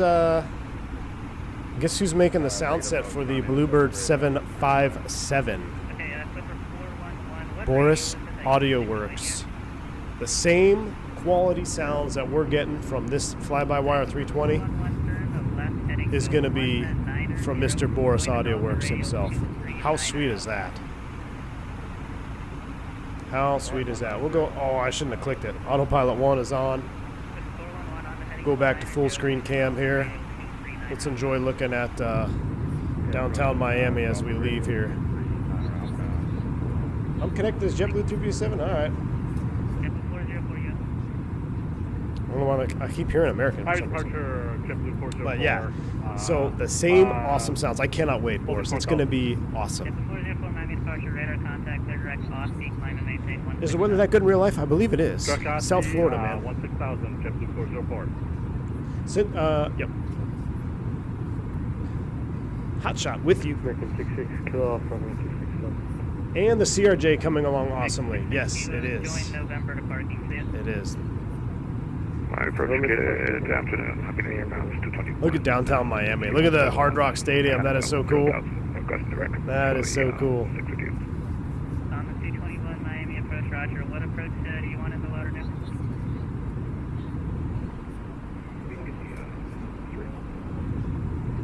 That's a cool view too. Stand by Bahamas 221. What approach do you want in the Lauderdale?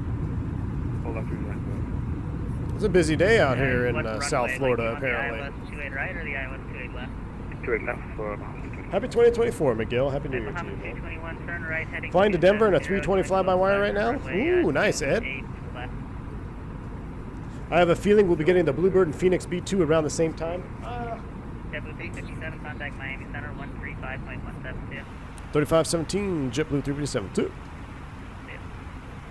November 112. I don't know about that, but I would hope.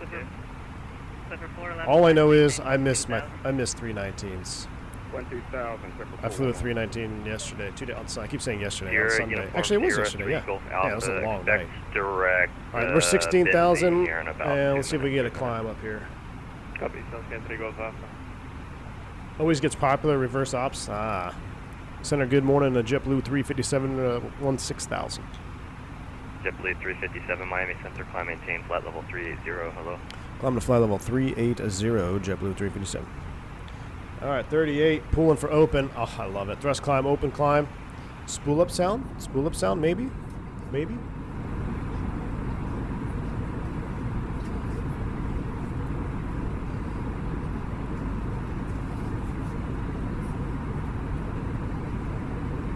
and slammed it. Yes, Carol, I did. I did not have. I did not have my smoothest landing. I will admit, my 319 landing was not as smooth. But so I'll tell you the full story, full disclosure. This is why I've never typically said anything to my first officers, or when I was a first officer to the captain. I would never say any, everyone has a bad landing, right? So when and every airline pilot that has a bad landing knows it was a bad landing. And maybe it wasn't, and I say bad is a strong word. A less than optimum, oh, I need to hit magic barrel ref. Why am I screwed this up. There we go. STDs are set. So anytime you have a less than optimum landing, every airline pilot knows what that feels like. And it happens to every single one of us. I mean, so I've always really never said anything negative. So on this past weekend, I was, FO of mine, it's actually a good buddy of mine. We're landing in Orlando. I think it was Orlando. His leg was Orlando. I can't remember. It all blends together. Oh, no, we weren't. We were landing in Fort Myers, Florida, I believe. Fort Myers, Florida, yeah. Fort Myers. And we were discussing, the automation, auto thrust, and all that. He's relatively new to the airplane, and he was wondering if he should do a no auto thrust approach, because he's aware that I normally do at least one no auto thrust approach every single trip, or now that I mostly just do turns. I do them pretty frequently. I just, I feel like it's a perishable skill, and you want to be using the manual thrust levers whenever you can. So it's something that I do to stay current on it in the case that I get an airplane that has an auto thrust deferred. So he's like, you know what, I think I'm going to try it. Do you mind if I try no auto thrust? I'm like, yeah, that's fine, man. Go for it. I think it's good that you try no auto thrust. So we're doing a no auto thrust approach. He's flying the airplane wonderfully.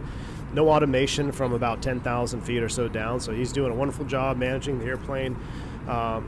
Hitting all the constraints and everything. We're on final, and everything's good. Comes down, look completely stable. I mean, on speed, better than auto thrust. Goes into the flare, and there was no flare. Like, it was just... It was flown into the ground at the speed that we were coming down the glide slope. Like, there was zero flare.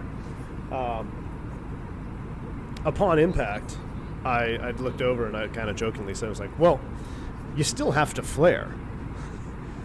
And so that was kind of funny, I thought, anyway, because he's so focused on the automation. And that's typically what happens, too. When you're doing something that's out of your comfort zone, you get so focused on the speed, right? Like, that's the main one for the Airbus. You get so focused on managing your VAP speed because the auto thrust is off. You kind of, I don't want to say forget, but you kind of lose your normalcy of when you flare and go to idle. So, impacted pretty hard. Luckily, it was a light 319 too, so that makes it even worse. So I made a smart aleck comment, and we joked about it, whatever. Okay, so I also said we're flying in, we're coming back, and my leg, I'm flying in on approach, same thing, auto thrust is off, and then I'm like, all right, let me show you how you flare. And as soon as those words came out of my mouth, I instantly regretted it, because I just knew karma was going to bite me. So I even took an extra step and I said, hey, can you give me 3 knots on my VAP? So the 319 without sharklets, I was showed when I was a new pilot to the Airbus, hey, just the 319-3 is what some of them called it. You just add 3 knots to it, especially when you're light. Because for some reason, a non-sharklet 319, they just they don't really float very much. They really don't. They just kind of chop and drop and they hit the ground. I don't know what it is. I don't know the science behind it or the aerodynamics behind it. It's just been my experience. The 319, when you pull that power to idle, they come down. So a lot of guys add 3 knots to VAP. So I even added 3 knots to give myself a little extra juice. 0 uniform 0 3 Golf Man, Alpha, I came down and I just absolutely abused 27 left. Like, I thought I flared right. I brought the power. I was on speed. And man, I just mistimed it. I guess I just did not time it right. And same thing, right into 27 left. And he's like, and then he looks over at me appropriately and goes, I thought you were going to show me how to flare it. So that was my foot and mouth story from this JetBlue past 29, weekend. clear direct yourself. But as soon as I said, let me show you how to flare, I knew it was going to be a hard landing even American before 595 I landed. But karma is a bitch. Indeed. Wingnut's here. Wingnut. So I didn't add this part to the story, but because I wasn't sure if you were here. So the only reason I even said anything to my FO when he landed firm is because I thought it was so funny when you were telling me your story about when your captain said, we didn't get clear to land. We were supposed to land on 36 left or whatever, because you were so off center line. Miami landing west, Miami. Sorry to kind of dox you there. Yeah, Wingnut had a really off center landing apparently, and I thought that was funny. And for some reason, I just said, you know what, I'm gonna be a little ornery and say something. And man, that was it. Shouldn't have said anything. Did your FO give you a heck for that also? Yeah, a little bit. But we're buddies. I mean, so it's not. It's just you take pride in your landing. Like whether you're an FO or a captain, when it's your leg, it's your flight, it's your landing. We all take pride in our landings. And when you have a not optimal one or a suboptimal landing, it stings. It's a shot to the ego. And we both left that day. We both went to the crew lot with our tail between our legs. Delta 34, radar service is terminated. Leave my airspace. Did I create the custom views? I did, King Bob. I did.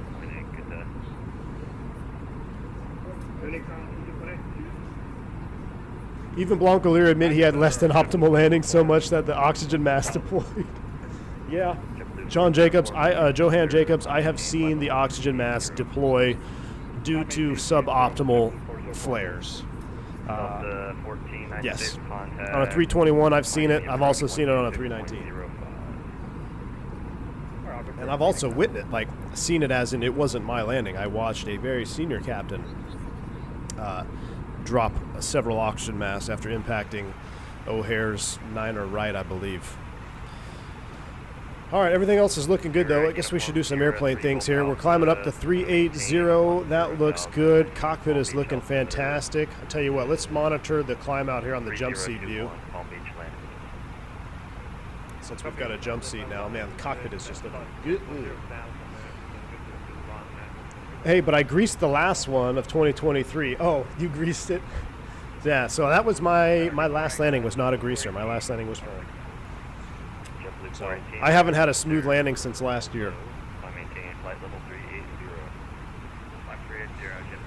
I'm going to take a break from interior demolition and painting. Can confirm karma's a bitch. Steven, good to see you, man.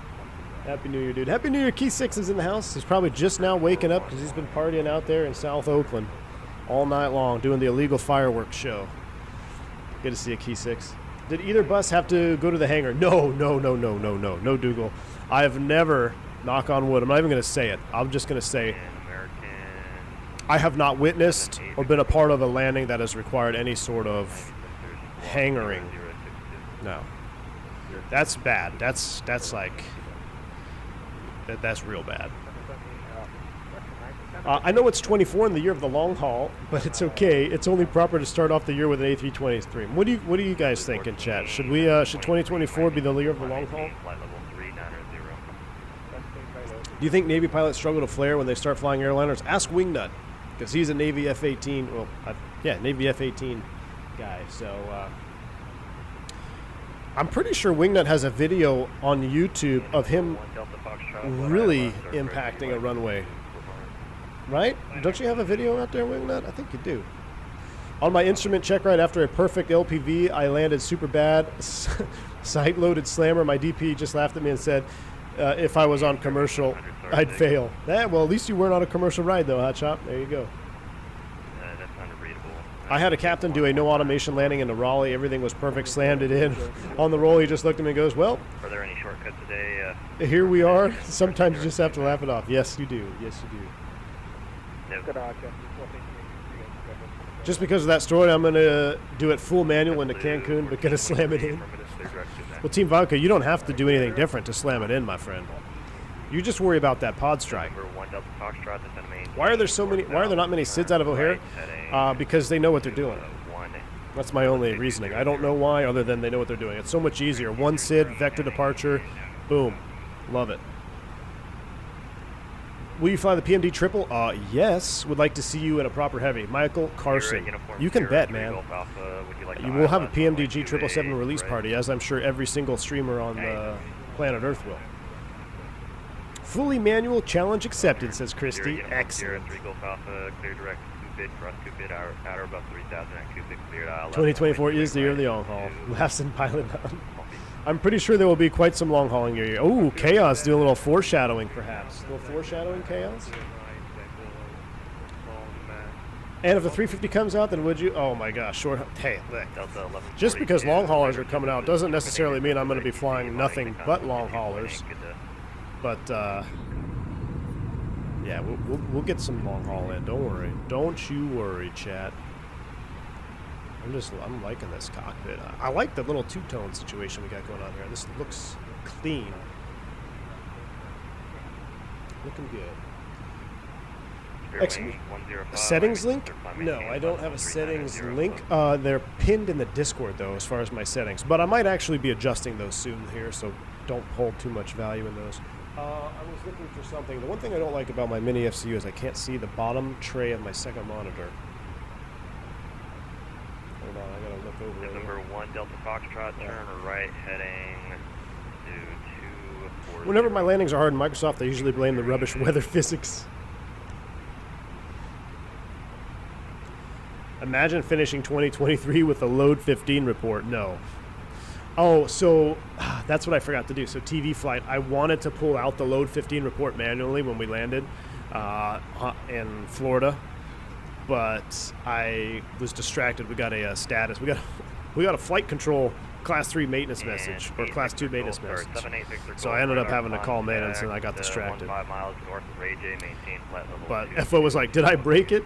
Because as soon as we pulled into the gate, when you shut down the Airbus, if there is a new message that's been, I don't know if inhibited is the right word, but there are certain classes of messages that can pop up that will only pop up after shutdown. And when that happens, you'll see the little status flashing at you right here, telling you, hey, pull up the status page to see what message you have. And so as soon as we shut down, we had a kind of a quick turn, so I kind of want to go in and grab some coffee. And the status message started to pop up, and I pull it up, and I guess I let out an audible, oh no. And the FO was like, oh, what, did I break it? I was like, no, it wasn't you. But yeah, we had a little maintenance message we had to take care of there, so then I got distracted and I couldn't pull out the load 15. I wanted to see the G-load on impact, see what a hard landing felt like, what the G-loading was actually recorded on the airplane. It was nothing of any danger, I just, for my own curiosity. But yeah, I got distracted and forgot to do it. All right, we're 36 for 38. What's our optimum cruise here? Are we going to make it? Yeah, optimum 39, max is 39. We can put MMUN right here in the Prague page. Ooh, we're about to go over Key West down there. All right, that's Key West. We'll take a look. We'll keep an eye on this view here until we get up to leveled off anyway. From an Airbus check airman with 30,000 arrows of total time, the 319 is unforgiving and is like a high-maintenance girlfriend. It is indeed. That's a great way to put it. This flight, Chilltown, isn't very long. We'll probably only have about 30 minutes once we reach top of climb before we start our top of descent. American 595, Miami Center. Are we out of this guy's airspace? That's what I wanted to check.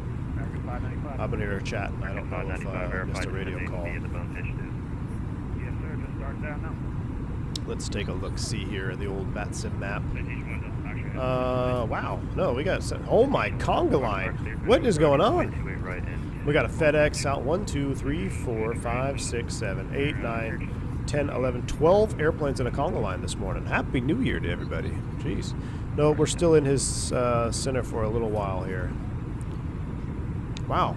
JetBlue 535, monitor Unicom 122.8, no further ATC, radar services terminated. Have a one for the rest of your day. Cool, alright. Over to Unicom, JetBlue 535. Can you turn the seatbelts off? I want to take a leak.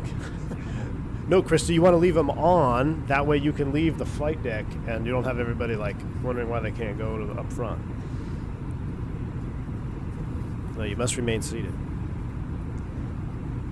There's a great green dot vid on a 330 Qantas for the next one, although the Airbus warning noises will give you anxiety. Yes. I'm very excited for our next long haul, whenever it may be. I don't know when it will be, because first off, we have to determine what a long haul is, knowledge or nautical mile wise. I don't know why this announcement is interrupting me here.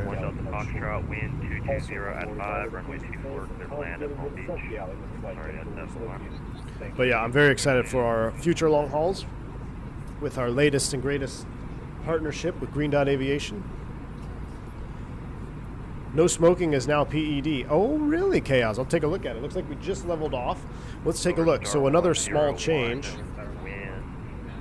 If he calls me... There we go. So a small change from Chaos says that the... here we go. So no portable electronic device. We'll go ahead and get the seatbelt sign off. So this, when would you use this, chat? When would you all use this? Do you know? Have an idea? So a lot of the newer airplanes, instead of smoking, this switch is now a no PED or portable electronic device switch. I have only witnessed I was jump seating home, but I was in the back of an American 738. The only time that I remember an announcement of this. When do you think the no portable electronic device light would be forced to be turned on? Doing a transcon with the 777 when it comes out? Oh yeah, Orion. Oh yeah, for sure. Massively excited for the inibuilds 350. Oh yeah, seeing that 350 going up the taxiway there in Lauderdale, that was awesome. That makes me super excited. Do you think the cockpits should have bathrooms inside? No, Captain Will, I don't think they should. I think that's totally unnecessary. You've got a plane of anywhere from, depending on the airplane, 100 plus seats. So you're gonna limit 100 plus people to use a bathroom just so 2 people can use it when they want to? Nah, that doesn't make any sense. Have you reached out to Kelsey? No, I haven't yet, Jeremy. I was trying to watch his video last night, but I ended up falling asleep. The new one where he said I have failed you, or something like that. Cat 3 ILS. Below 10? Yeah, so it's really a full-blown auto land. I don't know if it's probably changed, and it probably changes from airframe to airframe, but there was a time, especially on the 738, when you were doing a auto land. When an auto land was required, I think this was before the 5G thing too, they would turn the no portable electronic device switch on and saying, hey, instead of being on airplane mode, you actually need to turn your phones off. Now, I'm pretty sure this has since been updated. I'm not on the 738, so I don't know, but I remember specifically being on a 738 in the back going home to Dallas, and the captain came on and said, hey, we got to do an auto land. Visibility is 0 at DFW, which is pretty rare. You get some low vis in Dallas, especially when you get those weird temperature dew point spreads and that fog forms, but most of the time, I mean, you can get away with a Cat 2 or maybe a Cat 1 at minimum. So a full-blown auto land with 0-0, pretty rare, and they came on and said, hey, no PEDs, you got to turn them off. But yeah, it's kind of, I'm sure that varies greatly from airline to airline. Cool little update there. All right, we've reached our top of climb. We're 380, 346 miles of cruise. Our flight plan looks good. How's our fuel? Man, will we burn that much fuel on the ground? No, 6.5 upon landing. Oh, for our alternate, Mike, and Delta. So, yeah, we won't be going there. 37 minutes. Matter of fact, we don't even really need an alternate because the weather's so good.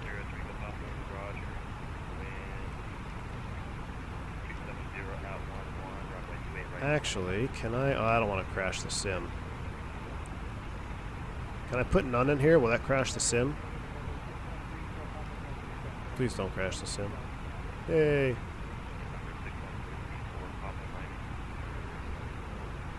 Should say about 4.6 here. We don't need an alternate. We just had one for Simbri, filed it for us. But all right, everything looks good. We'll go ahead and turn the seatbelt sign is off. Christy can go use the lavatory. I'm going to set a little bit warm in here still from that PAX off takeoff. Let's go ahead and turn those down a little bit. All right, overhead, everything else is looking good. I think he was going to call us right there. Did we miss Key West? Yeah, we did. Ooh, we're calling it. All right, this is going to be a juicy... we're going to switch over to Unicom.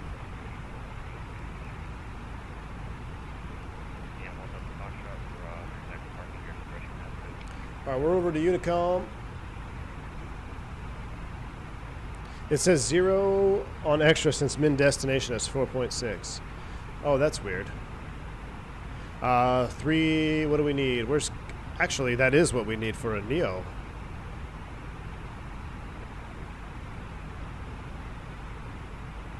Min destination, fuel on board. We need 4.6. There we go. We'll put 3 in there. But we're landing with, we'll be pretty much at our, getting a little tight on gas, but not crazy. Does this look different? I feel like there is some more texturing and wear on this Neo.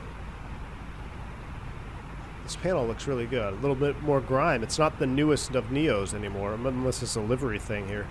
But I really like the look of this panel. This would be, yeah, we'd be off and topless right now. Radar's off. We don't need any radar. Radar's off. And I think we're ready to go cruise. Let's take a look at what happened back here, though. So this is also new. The whole circuit breaker panel situation. Case heat is popped and not collared. Oh, we got a couple of popped circuit breakers here. What's case heat? AOA heat? I feel like those are important circuit breakers. I feel like we have to uninstall this chaos. Brake fans. Wow, it's pretty good. Pretty good work on this back panel. Really kind of completes the cockpit. Slide that back over, and then we go into the cabin if there was one.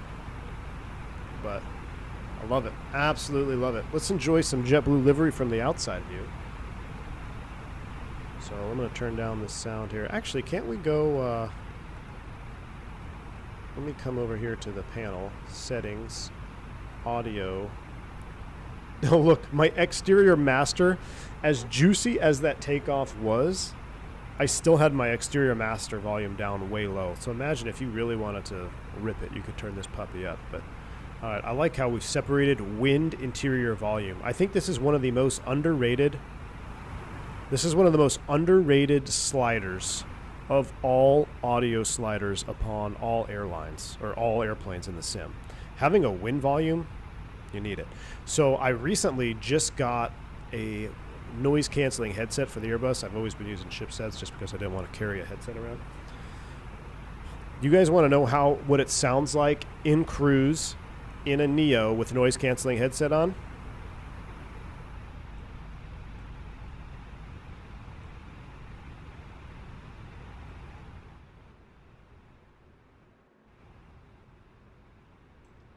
This is what it sounds like with a noise canceling headset on.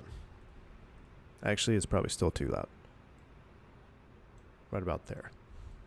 It's so quiet, it's kind of scary. In fact, when we went to lower the landing gear in Los Angeles, I was pilot monitoring. Put the gear down. I barely heard the clunk sound. Barely heard it.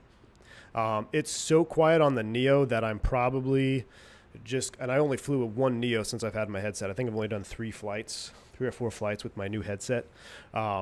It's so quiet in Neos with my noise canceling headset, I will probably leave noise canceling off because I feel like I'm losing situational awareness because it is so quiet. In a 320 Classic or CEO, the middle volume, the middle noise canceling is okay, but I don't like it. On the ground, I do not like having noise canceling headphones. In fact, on my last trip, I kept one earplug completely out because I cannot hear anything. I cannot hear the engines. So for taxiing the aircraft, add a little bit of thrust. If my noise canceling is on, I can barely hear it. So I feel like I'm losing that extra level of situational awareness through my ears. It's very weird getting used to. But once we lined up for takeoff, 319 being the loudest of the 3 Airbuses, I put that sucker on high, and it was like this on takeoff in a 319, which normally, if you've ever flown a 319 from up front and you don't have noise-canceling headphones, you just kind of use Telexes or whatever, it is pretty loud and rattly. So while I like what it's doing to my ears and protecting my hearing, it is ominous, and I don't really like it for the Neo. So I'll probably keep the noise canceling off in the future for my for the Neo aircraft. But let's go ahead and make everything normal here. This was what, like 50%. I'll put this right back at 50. And there we go. Let's go outside. Ooh, that is quite the go down to right about there. Let's bring in the new year with some great New Year's. But what should we listen to? What should we bring in the new year with?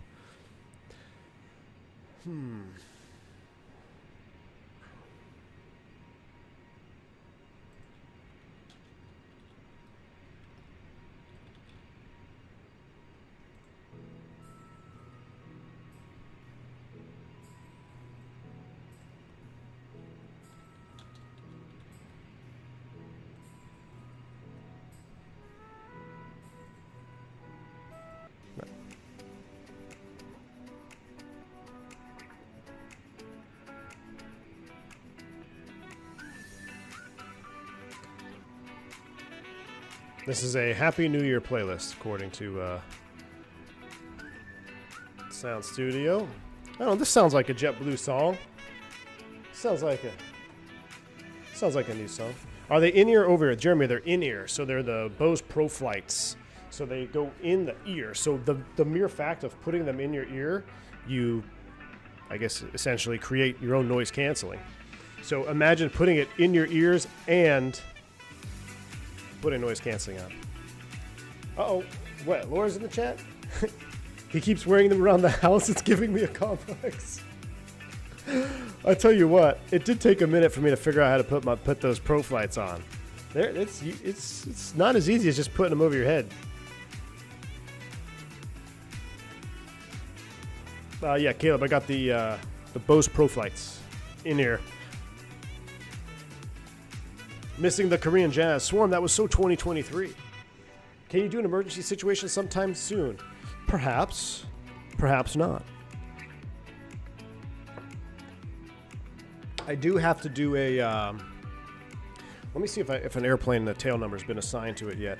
So I have a line check coming up on the second week of January to an airport I haven't been to in a very long time, Indianapolis, of all places. Early morning flight at Indianapolis. There's no type assigned to it yet. But I'm probably gonna fly in and out of Indy on one of these streams here, solely because I need to familiarize myself again with the Indianapolis airport layout. Do we have a scenery for Indianapolis in the sim? Because like I said, I haven't been there in years. And of course, I get a trip with the Indy, and I got a line check on that leg, so. Any IFE today? No, we're only doing those on long haul. We got a short cruise here. We'll only be here about 20 minutes. So is Fly-by-Wire working on their own model to go with their systems, or are they just sticking with the Azobo model? Ken, I actually don't know what the long-term plans are for the Fly-by-Wire external model. I'll tell you what, the cockpit, though, is looking awesome. Off topic, the Detroit Red Wings, MD-81 over Colorado on the way to San Jose for the game. Tomorrow, then down to LA for the Thursday game. Nice, Cam. Are you flying? Are you going to be flying that on the sim? Got to follow them real world. I was going to do a real world flight for the Longhorns. Where are they playing tonight at? They're playing in... where's the Sugar Bowl at tonight?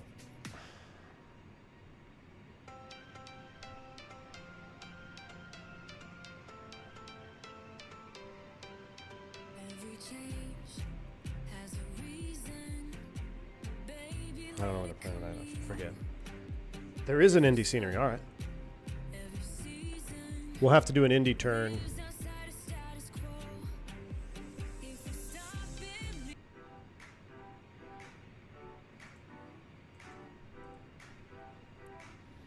I actually like this livery on a 320. You know? This doesn't look bad on a 320. I actually like it better than the 321. I think this livery doesn't look good on the 321 because there's too much space between the design and the fuselage. The 321, it's just all blue. It's kind of boring. On the 320, though, it looks pretty good. It's on sale for Sim Market right now? Huh. All right, I'll have to check it out, Christy. Thanks. The best emergency one was the speed tape freeze. That randomly happened going into LaGuardia. How you handled that was awesome. Hey, Bill, appreciate you, man. That one was wild. We almost crashed into, I don't think we were quite over Queens yet, but we were in northern New York City area. We almost crashed that one. We recovered. Is hockey still a sport? Man, Laura out here taking shots. I didn't know hockey was still a sport either, honestly. Sugar Bowl's in the Superdome in New Orleans. Oh, we could have done New Orleans turn. That would have been aight. Go from Dallas to, go from Austin to New Orleans, charter flight.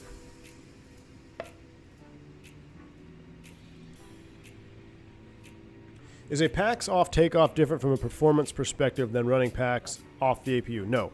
I noticed you'll do PAX off and takeoffs in the 320, but I've only done APU on in the 220. No, wing nut. So same for us. In the real airplane, for us, our procedure is, if applicable, or if you can do it, we'll run the APU bleed instead of actually turning the PAX off. But if the APU is deferred, or like here in the sim when I forget and I already shut down the APU, I just turn the PAX off. But you got to be careful too when you stop doing regional routes and you start going to other countries. Some airports have APU restrictions where they don't want you to run the APU for longer than X minutes or when you're off the gate.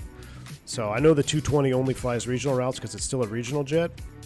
But yeah, you got to be careful with that APU limitation. But no, you are correct. APU bleed on will do the same performance aspect. Poor wing nut, man. 220 driver. The 300 is okay. I'll give you that. 300 looks pretty sweet. 300 is pretty sweet looking. I like that little reflection off the window. Boom. Are you allowed to hand fly as long as you want? Yeah, Captain Will. For us, we have no limitations. In fact, my buddy just had another one the other day where they had another flight director issue. So basically, when the flight director comes out, is in op, you got to do a lot of hand flying. But no, we can hand fly. There's no limitation for us. But there are airlines around the globe, especially in Asia, where it is very restrictive.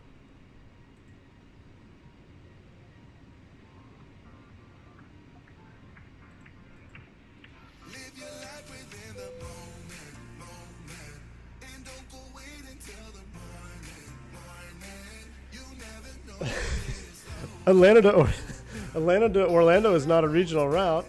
Yeah, I know, man. I know. Touche. AJ Funari gifting 10 more memberships. Oh no.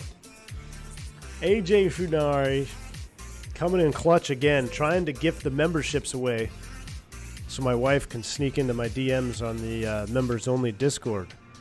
If you pick up a membership from AJ Funari, make sure you say thank you. Appreciate you, man. Thank you for the support, dude. Very, very kind of you. I'll pause the alert box here for a little bit. I'm not sure if I'm liking this playlist, chat. I'm not sure if I'm liking this playlist.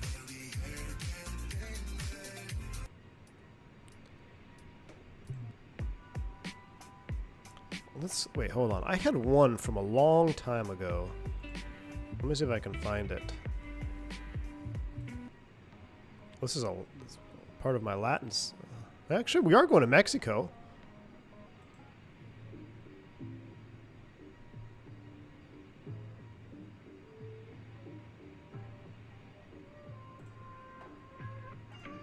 Oh, I like this song. Yeah, this is from an old playlist. This is one of our OG playlists here. Is the autopilot required for RVSM? It is, Caleb. So you got to get a block altitude and you'll be non-RVSM capable. Absolutely is required for RVSM. Oh, you said isn't it? Yeah, it is. Late to the party, but I got to stand up for this hockey slander. Steven's out there doing, what do you do, like remodeling or something, man? You're like tearing walls down and painting, and every time he takes a stray shot, he comes in and has to comment. I appreciate you, Steven. Hockey slander. I tell you what, I've been to a few hockey games, and they are a lot of fun. I think the last hockey game, too, I was actually in Phoenix. I think it was on an overnight. We went to a Coyotes game a long time ago, years ago. Pretty sweet. I enjoy them. I do. The thing is, if you restrict hand flying, you're not going to get better at hand flying. You're absolutely right, Jeremy. You are absolutely correct. I am using FrameGen FreeAs. I'm going to do something that I normally wouldn't do. Let me see if I can re-pull up my FrameGen window. I'm trying a... was it... No. Yeah. You can't see it for some reason. Well, I mean, I know why, but... Yeah, we're 69, 73, 78, 75, 71, 75... It's holding high 60s, low 70s frames right now. It's actually going, yeah, 77. Here's the thing. I'm gonna say something about not necessarily frame gen, but FPS counters. Not everybody's like this, but maybe you're like me. And if I have a FPS counter up, I feel like I'm constantly checking it to see what my frames are. And in reality, in flight sim, I don't think, if that's you, like that's what I do, you shouldn't have a frame counter. As long as it's smooth, you'll enjoy it. But anytime there's a slowdown, you're going to look at that frame to see, is it my frame slowing down or what's happening? So I feel like if you can break away from having an FPS counter up, that's the way to do it. Because for me, if I have one up, I was trying to do it the other day. It's just like I constantly stare at it. And I miss out on just the flight, enjoying the flight. So I will try to, I mean, I don't have the Steam. Maybe on 2024, I'll do the Steam install so that I can run that small little, very, very like non-obtrusive frame counter that Steam has. But yeah, overanalyzing, Chaos, you're right. I overanalyze the FPS when I have an FPS counter up. So if you fall on the same boat, try just turning it off. Enjoy your flight. Now, if you're trying to troubleshoot something, obviously you're going to need an FPS counter. But FrameGen, though, is fantastic. I love FrameGen. It's been, well, knock on wood, we haven't had any issues yet, but it's really been a game changer for my rig specifically. You're going to go be helpful elsewhere? All right, Lo, see ya. Are you back home already? I thought you were out doing grocery stuff. Did you get wings? Oh, are you still here? Lo, are you still here? Are you getting, did you get wings? Did you get sauces? What sauces did you get? Man, we had a Kinder's, what was that Kinder's garlic sauce we had? It was so good. Any tips or know of any good beginner's guide for the TOLUS 321? Finally getting around to it. Stratocast. Yeah. TOLUS, I mean, if you want an old video, my Airbus Professional series. Now, I did it in the Flight Factor many, many years ago, but the same will apply to the TOLUS. I've been wanting to redo that entire video series, but I've been waiting for just the right airplane, and just the right airplane is right around the corner. So when the Phoenix comes out with a dedicated engine model, I'll probably revamp that whole series for beginners. But I've really stepped away from making pre-recorded content.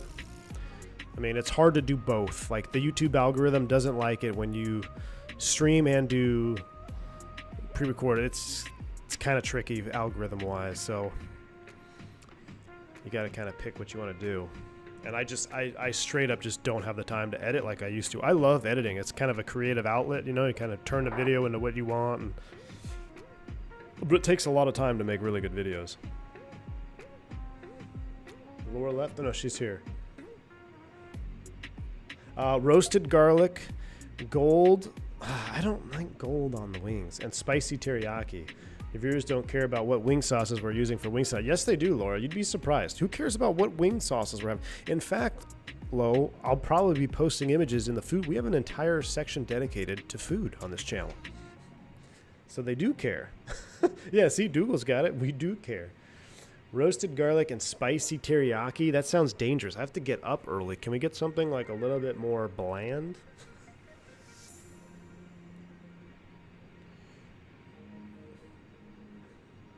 Have you tried the inibuilds 320 Neo before? It was no aviation.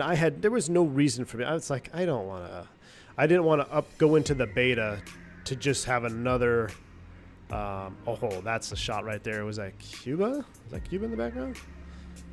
I didn't want to opt into the beta just to have another half-baked 320 Neo. It wasn't ready for release, hence why they pulled it. And I think they were having crashes, stability issues. Now I think, inibuilds being inibuilds, when they do drop it and they release it, it's going to be nice. The model looked great. I watched XP72 streaming it, but it was definitely rough around the edges, and it's going to be another default airplane, right? So how much depth do you expect from a default airplane? I say that, but you look at the inibuilds 310, it is pretty deeply simulated too, although I know it's having its own issues right now. We love eating wings and having wings. Yes, indeed. Wood-fired garlic seasoning. Yeah, it is good, though.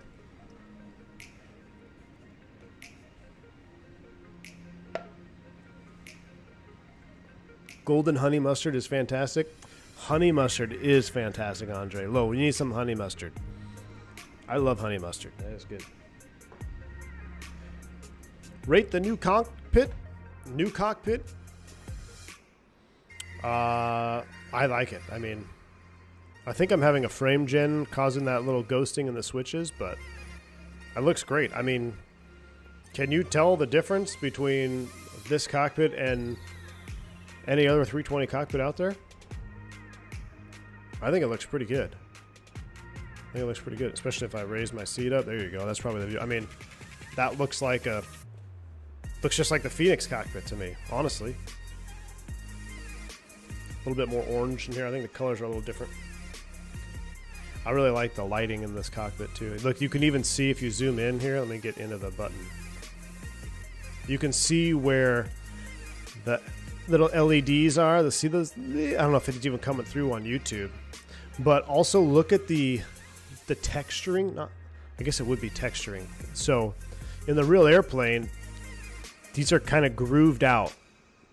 Whereas if you look at your mini FCU, it's just kind of painted over and smooth. But in the real airplane, these are actually grooves. And you can see that they look three-dimensional.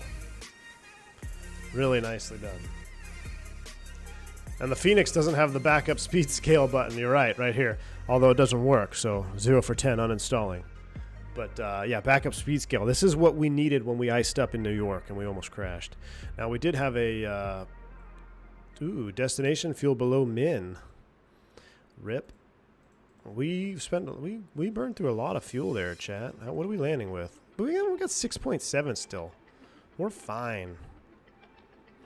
We're fine. Oh, we can see it. How many miles? We gotta start prepping here pretty soon. 193. Almost time to start prep. Let's do one more jump seat and chill. No Learjet stream? Not yet. I tell you what. There's a high likelihood the members will see a Learjet stream this week because I've been seeing, I guess I watched one video. I watched Blue Games stream it.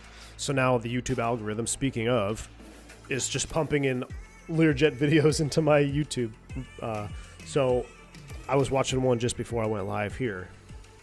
I might just pick it up because I have to. I cannot let a Learjet round gauge FlySimware, which are a known developer to make good airplanes, I cannot just not pick it up. So. Uh-oh, good job. I packed Simware for Cancun. Going to Cancun for my honeymoon later this month. Hey, Jacob, congrats, man. Congrats on the honeymoon. Well, I guess congrats on the marriage. Have fun on the honeymoon. What's with the controllers making you burn gas? I don't know, Captain Denny. I don't know, man. Do you like Buffalo Wild Wings? Jeremy, I did until I got food poisoning, and I haven't been back since. I got food poisoning at the Buffalo Wild Wings in, I think it was Charleston. It was either Charleston or Myrtle Beach. I can't remember. And the entire flight to Philly, I was in and out of the lab, and I haven't been back since. Awful, awful. I was so sick. And then when I got into Philly, I had to go to Dallas. So just awful day. Awful day. Never forgive them. Captain Jack, you're flying it right now. It's pretty nice. Gosh, you guys are making me. I'm going to have to pick it up. I would do another. I would actually pick it up and fly it right now, but I got to go home and do wings tonight. Catch you on the replay and Happy New Year. Delta Tango, take it easy, my man. How do I get the update? Not seeing it on the fly-by-wire installer. Alex, make sure you're going to the development version, and it should automatically be there ready to update. Should be the newest dev version, as Kay has pointed out.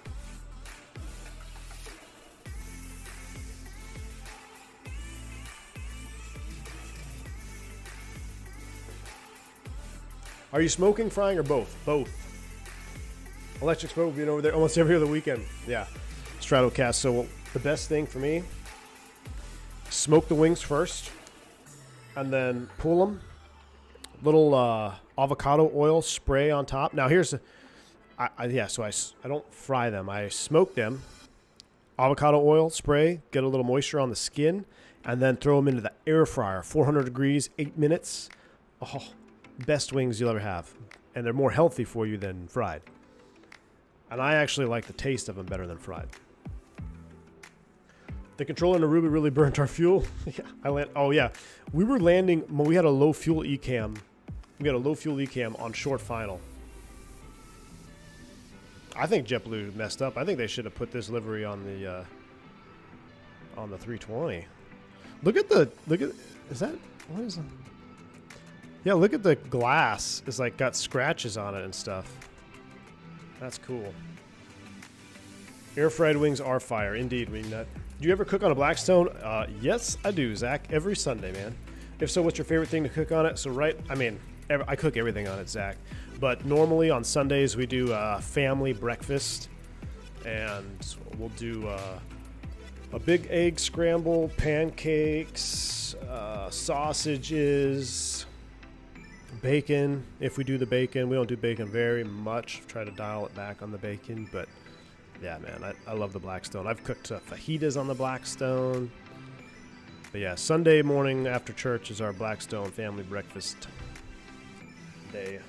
Speaking of, I forgot to cover it last night, so now I gotta make sure I get all the moisture off it.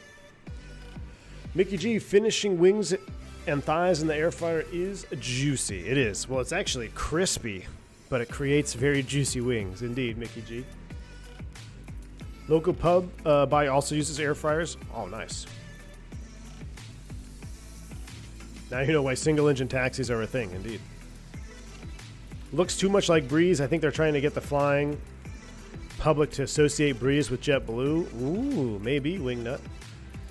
Maybe. I just think it's, I don't know. I don't love it.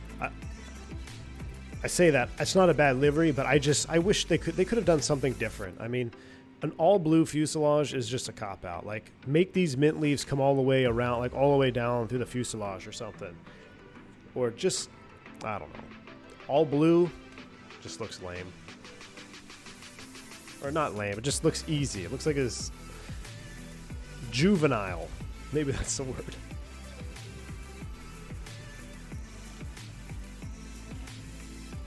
TD is coming up in about 5 minutes. After this song, we are going back into the work mode.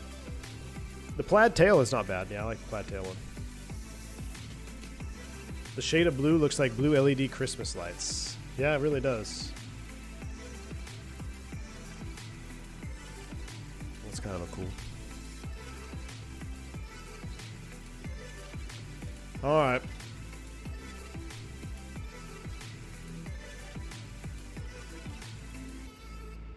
Time to go to work. What's this? Is this coming together by... Oh, no. Oh, I thought it was coming together by Aerosmith. All right. Here we go. It's time to go to work, chat. I'm bringing up the sounds.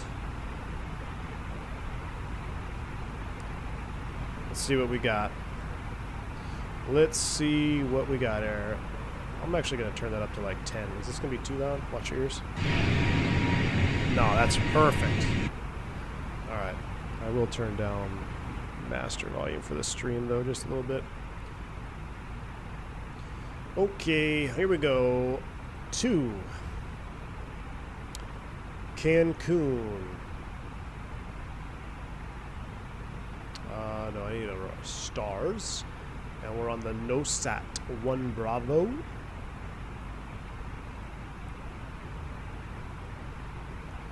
And with the NOSAT 1 Bravo, we're coming down over NOSAT Hot Show. We're going to do an extended downman for the ILS DME 12 left. Number 3. Approaches, ILS DME 12 left, number 3.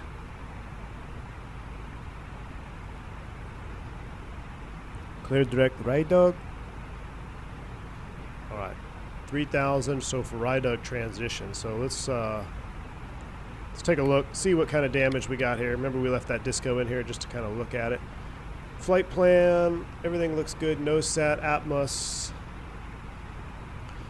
all the way out to Rydug, and then from Rydug, theoretically, we would go to UN 505, so I should load the approach via Rydug right here, and insert.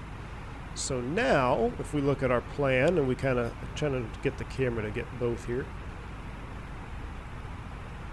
there's what we need right there. That's what you get in real life. They pretty much keep you on it all the time unless they give you a direct Rydug.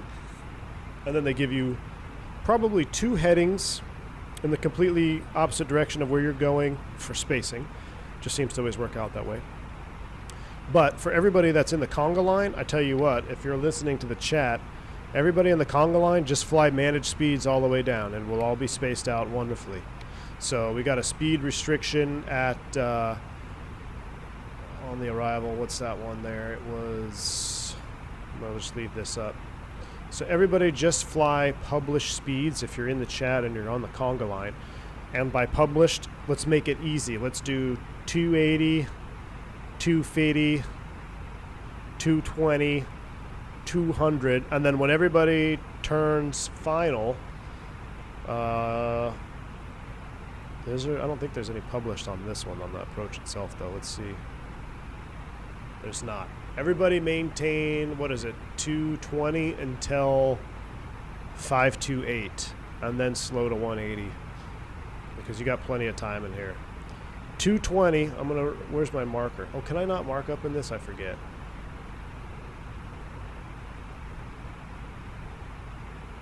How do I get rid of you? Ooh, night mode. That's actually easier on the eyes. Oh, no, that's really realistic though. Everybody maintain 220 until 528, and then we'll all be perfectly spaced out. Alright, but we'll leave the star up. So descend via Rydug 3000 will be the bottom, so we can set 3000 in our FCU.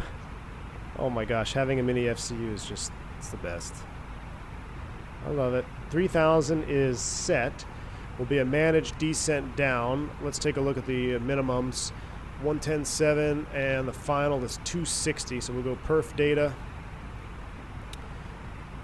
And we'll maintain our Mach in the descent until published. So we're doing 7.8. So 7.8 and call it 310 until intercepting the star speed. So 7.8, 310 until intercepting the star. And now we need some weather. So we'll go Atsu.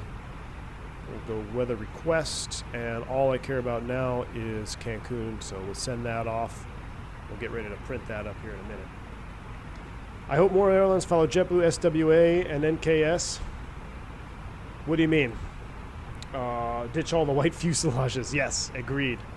Agreed. Too many white fuselages. This livery is growing on me. I was partial to the old liveries and different tail designs. And the thing, and I agree with you, Aviator Nick, I mean, I'm not... When I say I don't like this livery, it's just JetBlue being as creative as I've known them to be. I mean, they have the firefighter livery, they have several sports teams. I just thought a new base livery coming out, I thought there would be more creativity behind it. I think going all blue, I mean, okay, but then let that design go further. I don't like having a design just on the tail and then the whole one color fuselage. So, but I think that's why this one looks good on the 320, because that fuselage is shorter. But in real life, on the 321, it's kind of like, it's just a lot of blue, man. It's a lot of blue. But it's better than all white, I'll say that. Too much cider making my stomach hurt. Oh, jeez.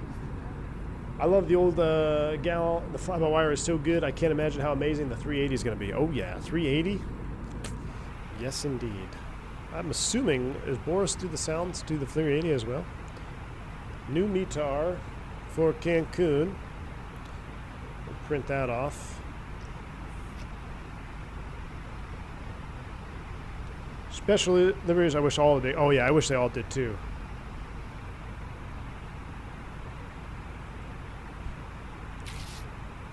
All right, so man, that tear sound even sounds realistic. All right, 080 at 6. Ooh. 080 at 6. Temperature is 25, 75 degrees, just the way I like it. QNH 3016. Barrel mins for us today are 280. 280 is set. We'll put our LS push buttons on. LS push buttons on. Barrels are set. We'll do manual brakes, full reverse, and we'll be below max landing weight. Fantastic. We'll start our descent down here right on time, so 5 miles prior. I will push for managed descent.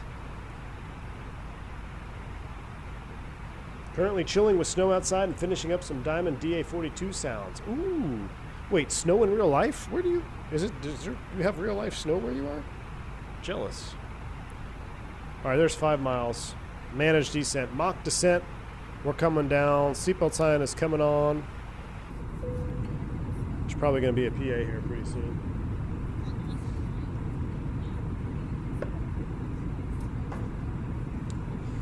Virginia got a little bit of snow. Nice. I think Italy's ITA and JetBlue went on the paint code to save money buying in bulk. They do look very similar, Cody. Yeah, the ITA has that all blue. I missed deliveries from the 80s. God, this guy keeps interrupting me. Descent down to our destination. Now would be a good time to wrap up any business you need to take care of as we prepare for our approach. If you are up, once you return to your seat, we ask that you remain seated. Wait, is that a new one? I don't. Flight attendants, please prepare the cabin for a ride. Take care of any business. Has that always been the same? How likely is the Spirit JetBlue merger to go through? Well, I hope it's pretty likely because I've bought some shares on the old Spirit SAVE on Spirit stock. Because if it goes through, it should be right around $30. Right now, it's sitting at like 16 or something. I haven't checked it in a couple days. So I think tomorrow, if you see the stock price of Spirit going up to like 19 plus, it's a done deal. Now, in my personal opinion, I thought out of the get-go that it was a done deal no matter what. I thought all this trial nonsense was just dog and pony show, greasing the palms of the politicians until everybody got paid, and political grandstanding, because the whole government argument is like, oh, well, you're monopolizing, blah, blah, blah. I'm like, well, you created the Big Four. So unless you plan on going back and breaking up all these legacy carriers, now you don't want them to be able to be, you don't want some other airline to be able to compete with the Big Four. So I don't know. I think it's political grandstanding at its finest, and they're going to hang their hat and be like, look what we did. We tried to be hard on corporate mergers. But who knows? I still think it's going to go through. Anyway, I use a 3090 Nix. I use an RTX 3090 graphics card. Why do you use 280 for the Barrow? Because we're doing a Barrow approach. This could be an SOP thing for different airliners, kind of disclosure, different airlines. But we only use the radio mins when we're doing something requiring greater than a Cat 1. So Cat 2, we'll use an alert height, which would be a radio altimeter minimum, or when we're doing a auto land or a Cat 3 fail passive or a Cat 3 fail operational. Cat A, B, and C no longer exist. It's fail operational or fail passive. Really confusing, convoluted way to look at things. It makes sense if you think of what the FAA and how they like to confuse things. But yeah, radio altimeter minimums will only apply for us, where I work, anything greater than a Category 1 approach. So we're doing a Cat 1 approach today, so we only need to put in the barrel mins of 280.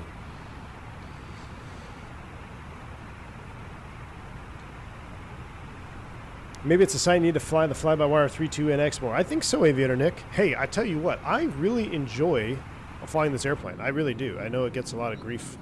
You know, I mean, the wings are, I will say that. The wings are kind of meh. But, and the engine is kind of meh.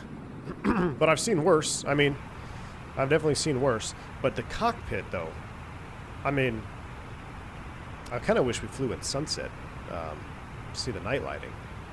The cockpit now, though, with the way the backlighting is, I love the orange of here, the floodlight. I mean, just great. It's really, really accurate representation of the airplane, in my opinion. I mean, I think it looks good. Who is the fourth one? Alaska, Hawaii, Southwest? Oh, you guys talking about other mergers? So, yeah, there's been a ton of Alaska. So, Alaska, Hawaii, that's going to be on the chopping block. Virgin and Alaska merged. American bought TWA. U.S. Airways bought America West. America West bought U.S. Airways, which merged to American. TWA was in there somewhere. There's just tons of mergers. Delta, Northwest, Southwest and AirTran. You know, Southwest bought AirTran just to get into Atlanta. Like, I mean, and there's never been, this is a history, in the history of airlines, this has never gone to trial, actual trial. You know, they've all settled. So for this one, the Spirit JetBlue merger to actually go to trial is kind of like, okay, what are we doing now? Hotshot gifted 5 more memberships. Man, Boris Audio Works must be raking it in. Hotshot, I appreciate the support, my man. Thank you for the additional 5 gifted memberships. If you just picked up a membership from Hotshot, you should feel very, very special, because the Hotshot, Boris Audio Works, has gifted you a membership. Al Mish, the Aviator, SG, Inverted Aviator, Jimmy. Excellent. Sam says separate Delta and NWA, so we get Bowling Shoe, and then UAL. Yeah, United, Continental, so we get Battleship. Yes, Battleship Gray would be perfect, Sam. I agree with you, man. Entering the flight deck at night now with the new auto lighting is so neat, with only the Captain dome light being on. Ooh. Night flights. Can't do one tomorrow. Maybe Wednesday. Maybe Wednesday. I gotta get up early tomorrow. I got a jump seat on probably a 737 tomorrow. Ugh. Have you considered flying in India? Indigo, Air India, or Vistara? I haven't recently, but maybe we'll make our way down to India at some point. United essentially slapped their name on the Continental livery. Yes, they did. Hey, Wrong Side Sim. What's up, man? Happy New Year, dude. I hope you had a wonderful New Year's. I'm sure you were living it up, living the dream. But hope you are well, my friend.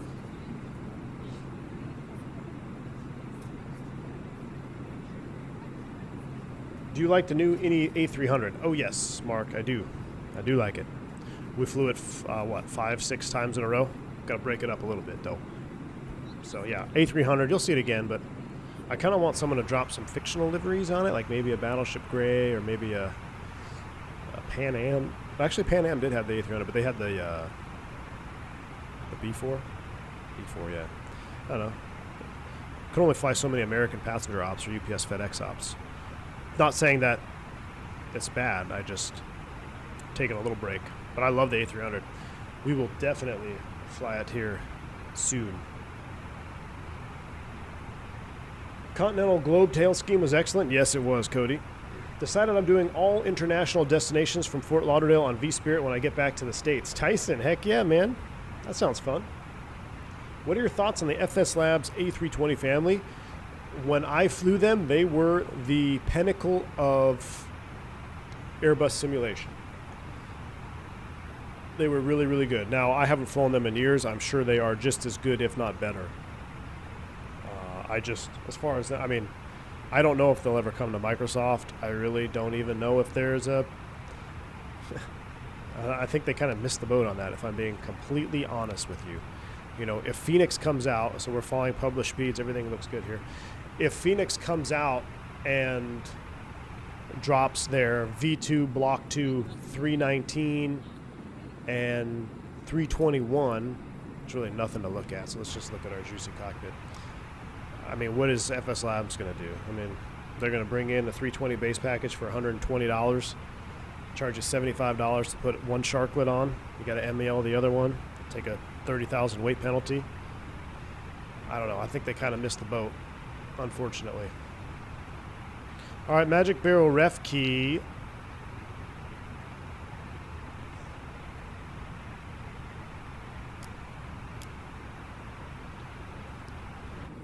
Oh, wrong button. What is it down there? 3016. I guess we're not close enough to transition. We'll hit 3016. 3016 is set. It's synced up. Thrust idle on the descent. All right, there we go.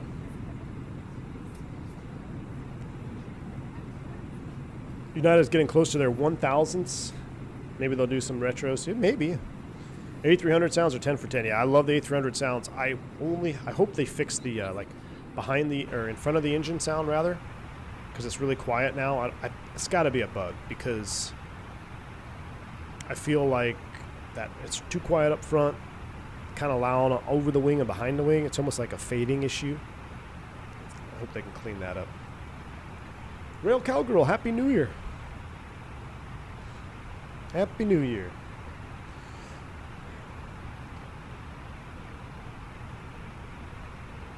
In the absence of the fly-by-wire 380, most what I'm waiting for is a PMD 777. The PMDG 777 is going to break the internet. I can guarantee you that. So remember when the first 7.3 dropped? I still never forget. That was a hell of a moment. That was one of my favorite moments of... Was that in 2023?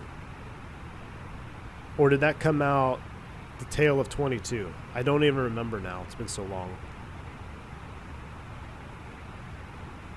I want to say it was I think it was in 2022. Either way. If y'all think the 737 from PMDG release was crazy, just wait for this 777 to drop. Servers are going to crash. PMDG website's going to crash. I have to buy one for Christy because he helped me with frame generation. Yeah. Yep. It's going to be a wild night, and I'm going to do everything I can in my power to be available for like the release day when they publish one.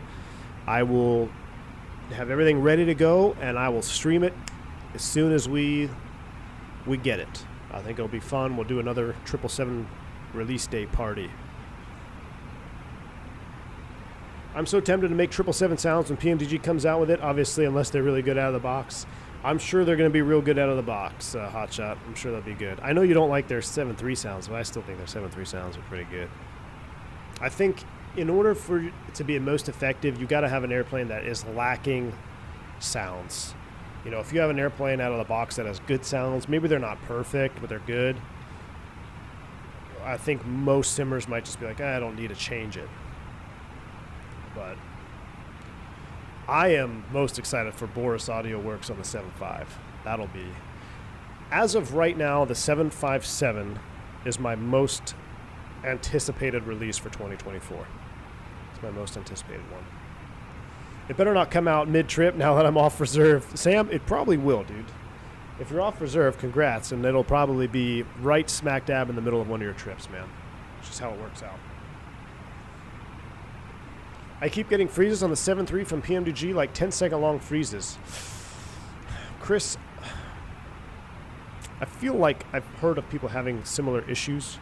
I don't have a good solution for you, but do some digging around online. You might be able to find something. I feel, though, like I've heard of people having those kinds of issues before. Eagles wings getting clippers at the moment. Eagles wings getting clippers. I'm not sure what you mean. I'm taking a week off for the 7.5 drops. Oh, Andre. Me too, dude. I will legit take a week off for the 7.5. I will probably take a week off for the 7.5. 757 Great Knife. Well, Wingnut, because that's not a true release, Wingnut. Like, I am very excited for the IAE Phoenix, but it's not a new airplane. Now, okay, maybe 319. I might be just... I'll put 319 777 in the same box. But I just hope they space them out. Watch them both release the same day. Block 2, 319s, and 777 release on the same day. Have to have 2 computers running 2 sims, doing one stream, a split screen stream, one in a 319, one in a 777. I think PMDG should wait for 24. I actually thought they were Quantum Sim, so I'm surprised when all those that last preview came out. So I'm kind of surprised. I thought they were going to wait for 24. I really did. What flight level? We are descending via the star down to 3,000 feet. We're out of 11.9. We're coming ready to hit up on UN 505, which will be a speed restrict of 220. I guess it's time to start making some radio calls here. Looks like we just hit thrust idle. We're going to slow it up. Looking good. Where are we at? Cancun traffic, JetBlue 357. Out of 11.5, we're descending via the NOSAT 1 Bravo for the ILS DME 12 left, number 3. Currently, we're 20 miles from the Uniform November 500, descending via the star.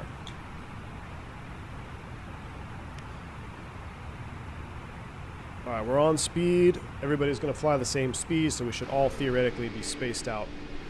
Ladies and gentlemen, welcome to Mexico. Let me get flight recorder ready. Cancun weather looking spot on. Spot on with the Cancun weather. I have to go. Nice talking, but have a good butter landing. Mark, we'll see you, man. You think so, Andre? Because of 2024, they're taking some delays? Maybe. I'm kind of thinking of February. I don't know, something about February, Sam. Unless they hit some bugs that, you know, we're unaware of, but I kind of think February. I think January is still too soon. I think you would be seeing content already. Traffic still on runway 12 left. All right, so we are getting real tight. This is one of those things where 220 on the speed here. We're below our flap extension speed. Really close to green dot. Yeah, we'll save the fuel. You could go flaps 1 here and ease up this margin, but I'm going to go ahead and select speed 220. We're at a 10. Let's go ahead and get our lights on.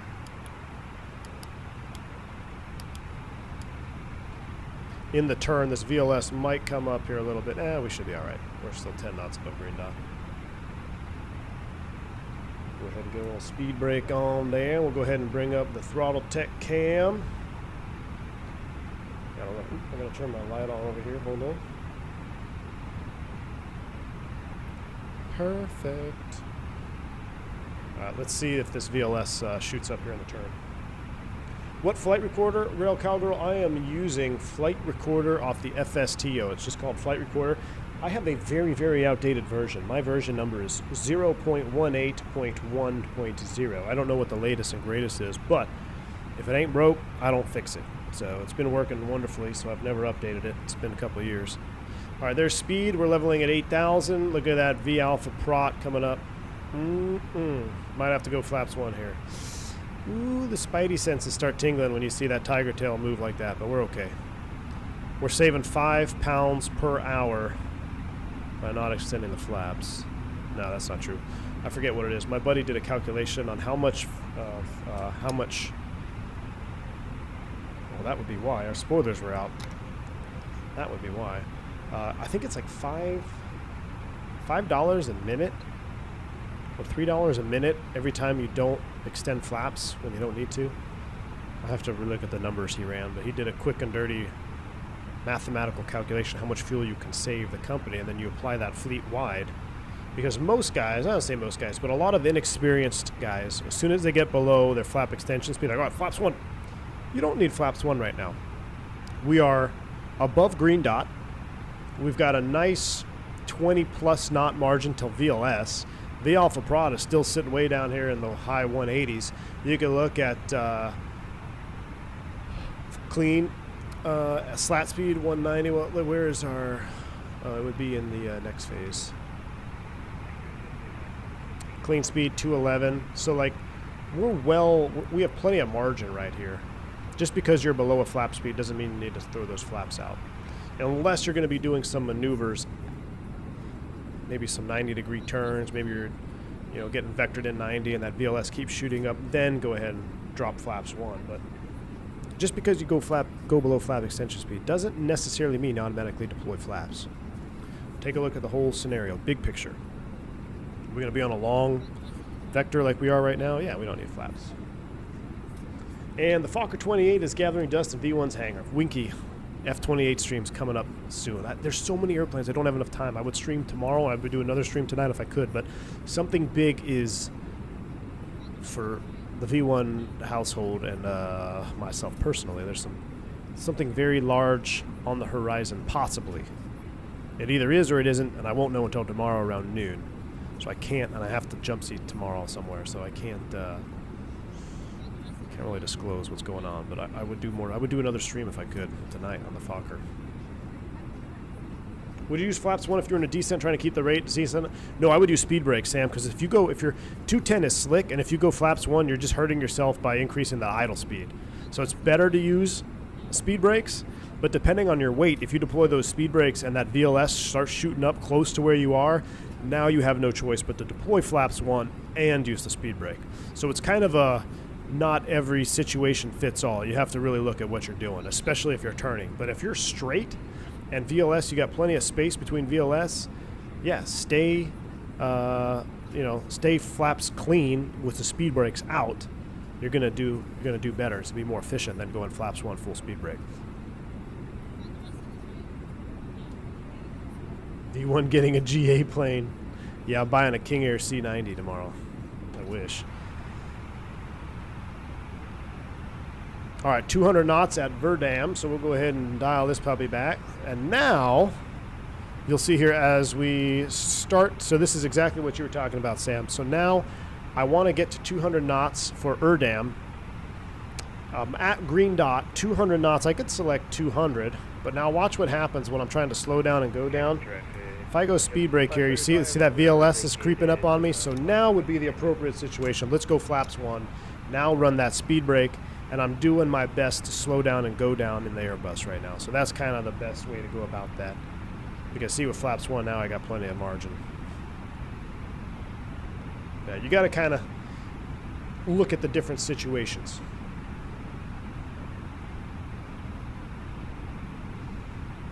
Vancouver traffic, taxi 113, 50 mile final, pilot 12 left,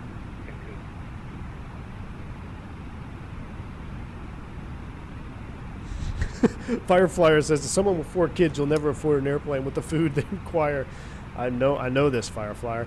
Heck, with 3, I had to get chickens because we just eat so many eggs, man. You go one breakfast at the V1 household is like a dozen eggs. So you need chickens, man. You need chickens to have more than 2 kids, really.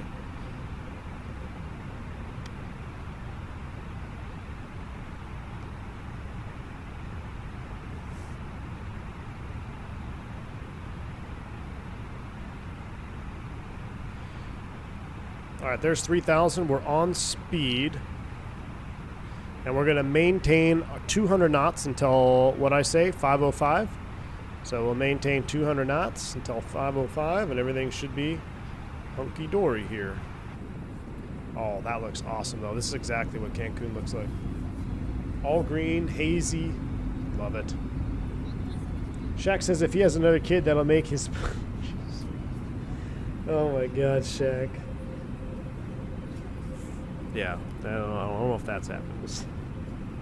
Problem is I like chicken wings more than I like eggs, so it wouldn't be self-sustaining. Wingnut, I got an extra rooster you can have, man. You want to go back with a rooster when you come out for training? Because Cockerel, he was supposed to be a hen, but it's funny, so my wife went and bought 4 more chickens one day, and they were supposed to be sexed when she bought them, so it was supposed to be 4 hens. Apparently one snuck through the crack. It was another rooster. We already have one rooster named Tex. He's awesome. But this other rooster, his name is Cockerel. I mean, he is a real pain in the butt. Like, he's crowing all day long. Like, he doesn't understand you're just supposed to crow when the sun comes up. He's crowing all day long. He's feisty. He's aggressive with the other hens.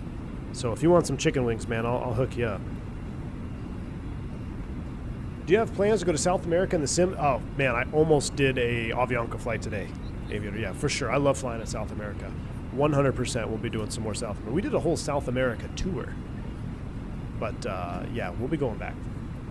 How's the fly-by-wire now compared to Phoenix? Haven't flown it for a while because of only flying the Phoenix. Isaac, you'll be pleasantly surprised, my friend. Take a look at this cockpit. I mean, it looks really, really good. So, I think you should give it a shot because you will not be disappointed. Right now, we just did a whole VNAV arrival. It's doing wonderfully. We'll maintain, what did I say? Maintain our speed till until, 528 is what I said. So we'll maintain our speed until 528 and then we'll slow to 180. Right now, we're looking good. I'll start the replay once we are final approach fix inbound. Oh, this is a cool shot, too. I do like the different color sharklets.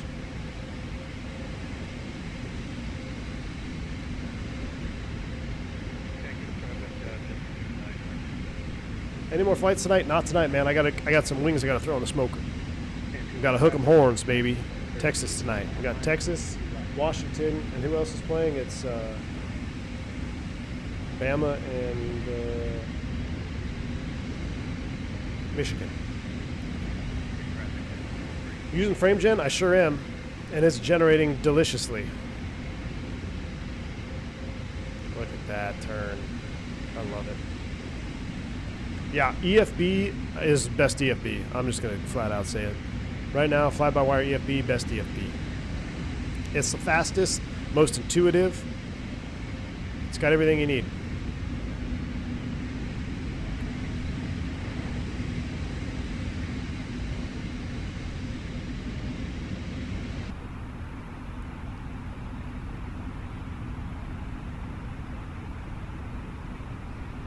Cancun traffic, JetBlue 357, about 4 miles from uniform November 528. We'll slow to 180 knots once we reach that fix on the ILS DME 312 left, Cancun traffic.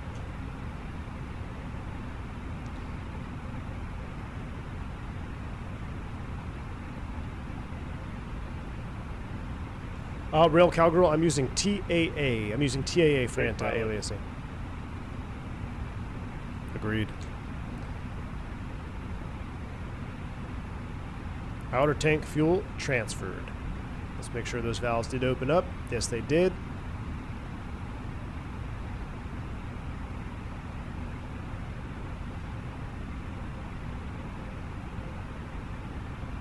Stream seems to be lagging bare and there on my end. Well, I've dropped 2.8% frame drop from my internet. Maybe that's what you're seeing, but it seems to have been relatively stable. But as far as the sim itself, if you're getting stutters from me, it's legit the internet. It's not my sim. All right, there it is. Let's go 180 knots. Which, I mean, go figure. We've been having 0 internet issues until I started doing frame gen. Now the internet starts to give me issues.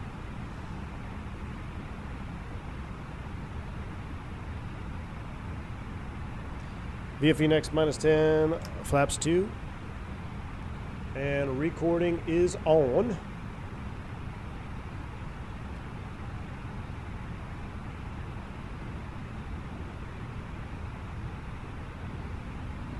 All right, do we, let's go ahead and activate confirm. If we nope, we already flew through it. Good. Should we hand fly? I think we should hand fly. Let's hand fly. No.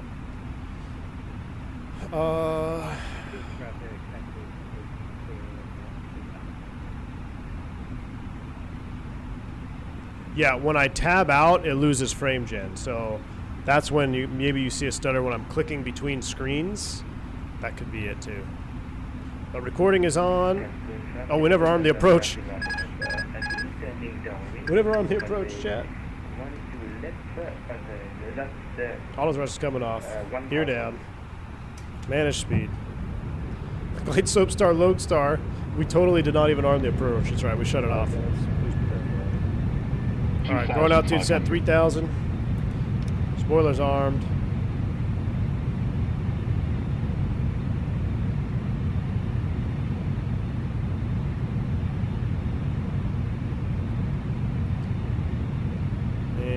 flaps tree. I feel like, yeah. Alright, there we go. BF Phoenix minus 10, flaps full, landing checklist, cabin crew advised auto thrust is off. Auto brakes are off, ECAM memo, landing all green, cabin's blue, landing check is complete.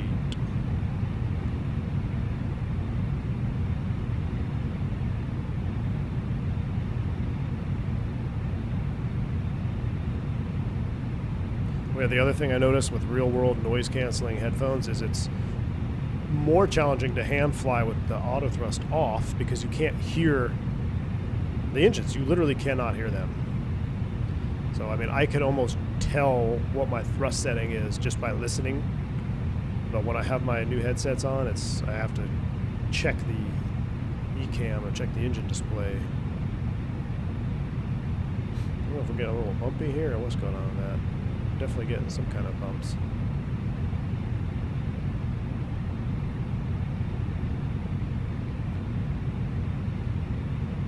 Alright, landing checklist is done. Everything else looks good. Just starting to see the runway breaking out up there. Didn't harm the approach. Fake pilot confirmed. I know, we got to talking. Just flew right past it.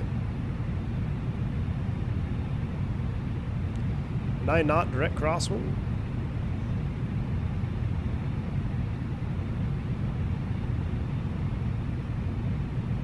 $1,000 feet stable, clear to land. Cancun traffic, JetBlue 357. We're on a 3-mile final, 12 left. Cancun. Oh, this looks so real.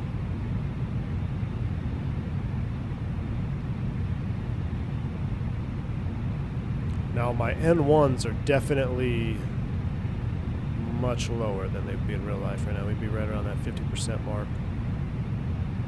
At least mid 40s. Right now we're right around low 30s. Heck, we're almost at idle.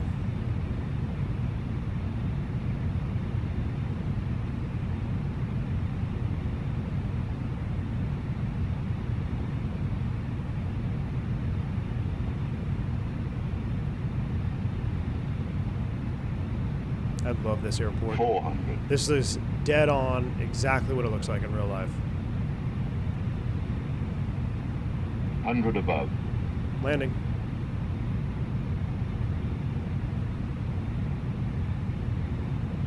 Minimum.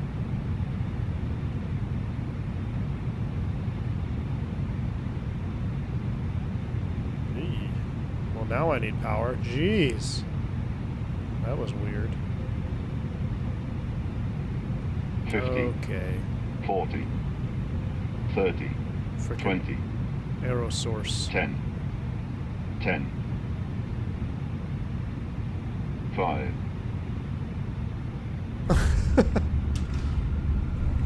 That was an interesting little situation there. Roll it out. We got all the way to go. Just little reverse. That was weird. We lost all our speed, and then something didn't feel quite right on that approach because we were almost at idle the whole way down, and then all of a sudden we were into VLS, and then something went on a little funky there. But we made it. We are down. All right, let's go ahead and clear off. But there's no need to be so hard on the brakes. I mean, I didn't even touch the brakes. Just a little bit of reverse. We'll clear the runway, and now we'll stow it. Taxi to the gate. Cancun traffic, JetBlue 287 clear, 12 left, taxi to the terminal. All right, stop the recording. Frame gen back on. Don't crash into the bridge. Uh-oh. All right, all the members. Ooh, was it 140? I'll take that. We're going over the Kutamundi Bridge. We're going over the Kutamundi Bridge, rather. So I need the Kutamundi salutes in chat. Here we go. Kutamundi. Someone from Mexico, tell me how you say it. There we go. We're clear. We're cleaned up. Across the bridge. There it is. Yeah, there's the salutes right there. Oh man, that looks awesome. Ladies and gentlemen, welcome to Cancun.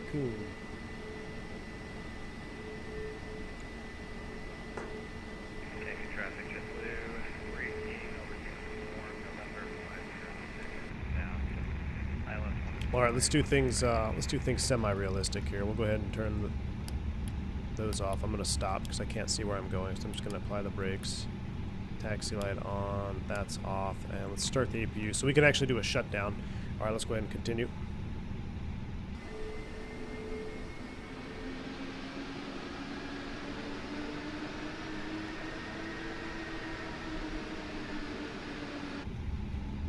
I kind of like taxiing from the jump seat view, I'm not going to lie. Thoroughly enjoyed the stream, great job. Hey, Jody Doc? Thank you. And I would wager to say our wheels are probably nice and cool.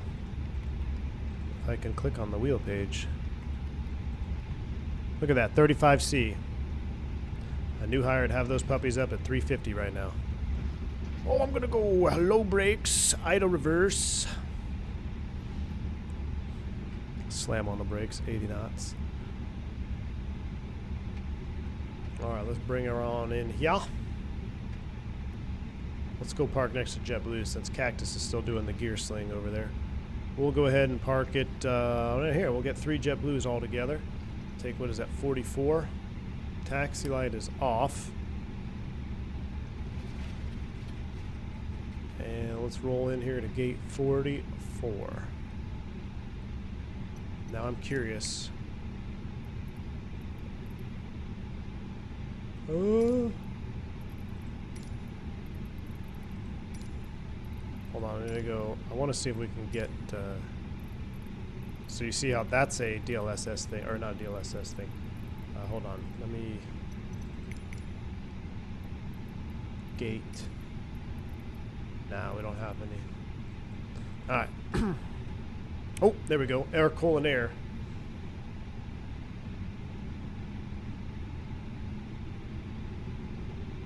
I was gonna go all out with a marshaller, but we'll be alright. I think that's when you need profiles. We all know how I feel about profiles. We'll do our own marshalling. Oh, we're off center line. That's bad. Let's go up further. Let's go to A330. In spirit of NG driver, we'll park on the A330 line.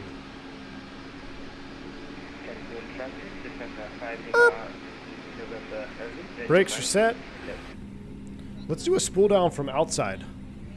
Let's do spool down from outside. So APU is on. That's good. In fact, we'll just go.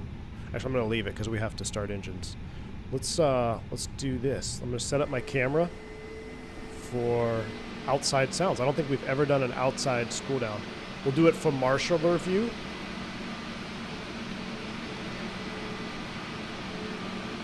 Marshaller view is right here. I'm going to go back inside and turn up. Let's see if Boris gave us a complete sound pack and actually modeled shutdown sounds. I'm sure he did. Let's go ahead and run these puppies up. And I'll see if I can do this quickly enough. Normally you would go engine 2, seatbelt sign, then engine 1. That is so you need the engine master split so the pressure light in the door would illuminate appropriate. But we're not going to worry about that. So we're just going to flip them both off and then go outside.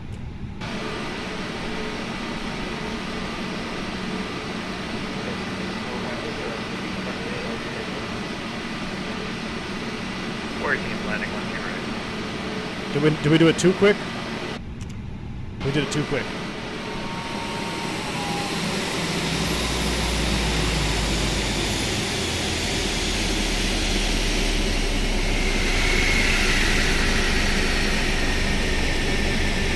That's awesome.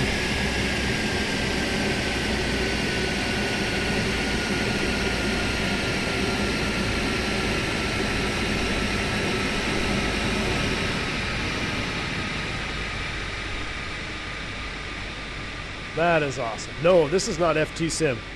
Don't be swearing at me like that. This is a straight up default sounds from Boris Audio Works. The same guy that's going to be doing the 757 sound set.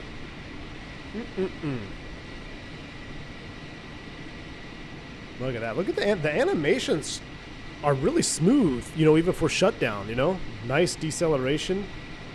That is really cool. All right, engines are off. We're not going to do a full deplane because what time is it, 3:30? Let's just watch the replay mode. Let's go here. Let me, is there nobody landing, right? We don't need to worry about anybody landing. We had a hell of a conga line, but I think I was pretty much last in the conga line. JetBlue 404, clear active. Yeah. All right, we'll disconnect from VATSIM. Now, this is always the tricky part on fly-by-wire. I'm just going to turn the bleed on, and we're going to turn all our lights on, and we're going to start them both.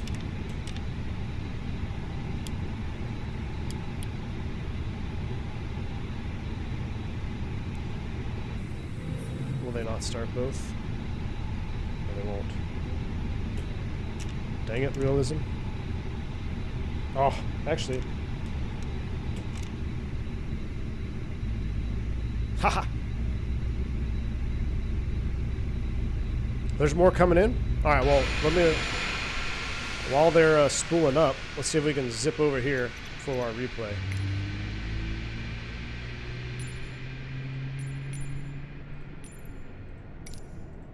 Anybody on final? I don't see anybody. I want to see what happened to us there on that thermal or something. I don't see anybody landing on 1-2 left.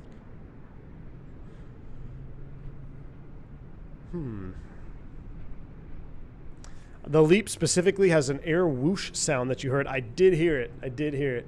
I hope someone would notice this sometime. That was great, Jeremy. Or, Hotshot. You're throwing me off with your different names. We got Hotshot. We got Boris. Oh, is that somebody? No, I can't see anybody, but the visibility is looking nice out here. I love Cancun. I need to go to Cancun. I need to go back there. Did Cancun out of Dallas a lot. Not so much anymore. Too far of a flight for me now. Look at this airport, though. This airport, and frame gen, just absolutely juicy. I remember when this terminal caught fire. I think it was this one right here. We gotta hold. All right, we're all spooled up. Nobody's on final. And here we go. Oh, I disconnected. Rip. Oh, well. Semantics. Let's watch the replay.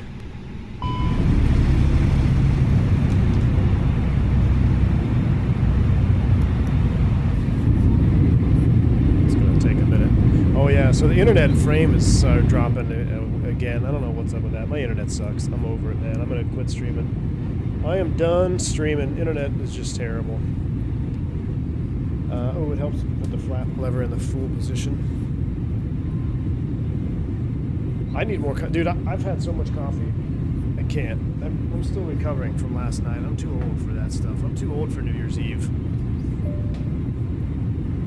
I'm still in recovery mode. It's 4 o'clock the next day. When you first hear the Phoenix IEs, please start the stream with a menacing laugh. Here we go. We're on it now. Things are looking good. Aviator Nick, I don't remember who did this scenery. I don't think there's very many options. I think it might be the only one out there. But whoever did it. Not Tropical Sim. I don't know. I always forget who did them. I've had this one forever. I think my worst day on coffee, I did 17 cups in one shift. Yeah, that's a lot. That's a lot of coffee. I'd probably have a heart attack.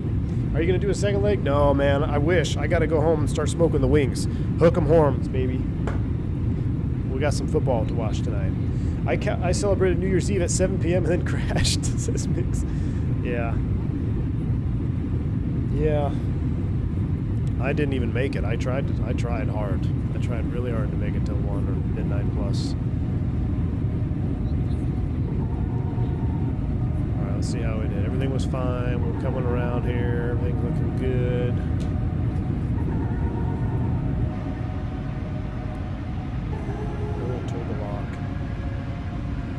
we had auto thrust off, that's why. All right, here we go. We lost all our speed. We got super low, almost stalled it. Airbus saved us. VLS came in over the numbers at like 20 feet. Trying to do our best aero source impersonation. Power to idle. Floated out for the butters because I've been smashing every single landing. Ooh, that was pretty good. I think that was a fair 140 or whatever it was. Fly the nose down. Not too bad. I'll take that one for the first landing of 2024. Wingnut off to catch a crew van. Take it easy, man. Happy New Year. Make sure you land on the center line, my friend. All right, chat. Uh-oh. That was interesting. All right. I need to go home. I need to eat something. Thank you all for tuning in. Thank you for smashing that like button. Over 600 likes on the stream. That was awesome. Thank you, Boris, for making awesome sounds. Thank you, Fly-by-Wire team, for continuously improving this airplane, making it absolutely a joy to fly. And until the next one, probably be on Wednesday. Until the next one, chat. Y'all stay safe, stay healthy. Go Texas, hook 'em horns. I'll see you on the next one. First see ya of 2024. See ya!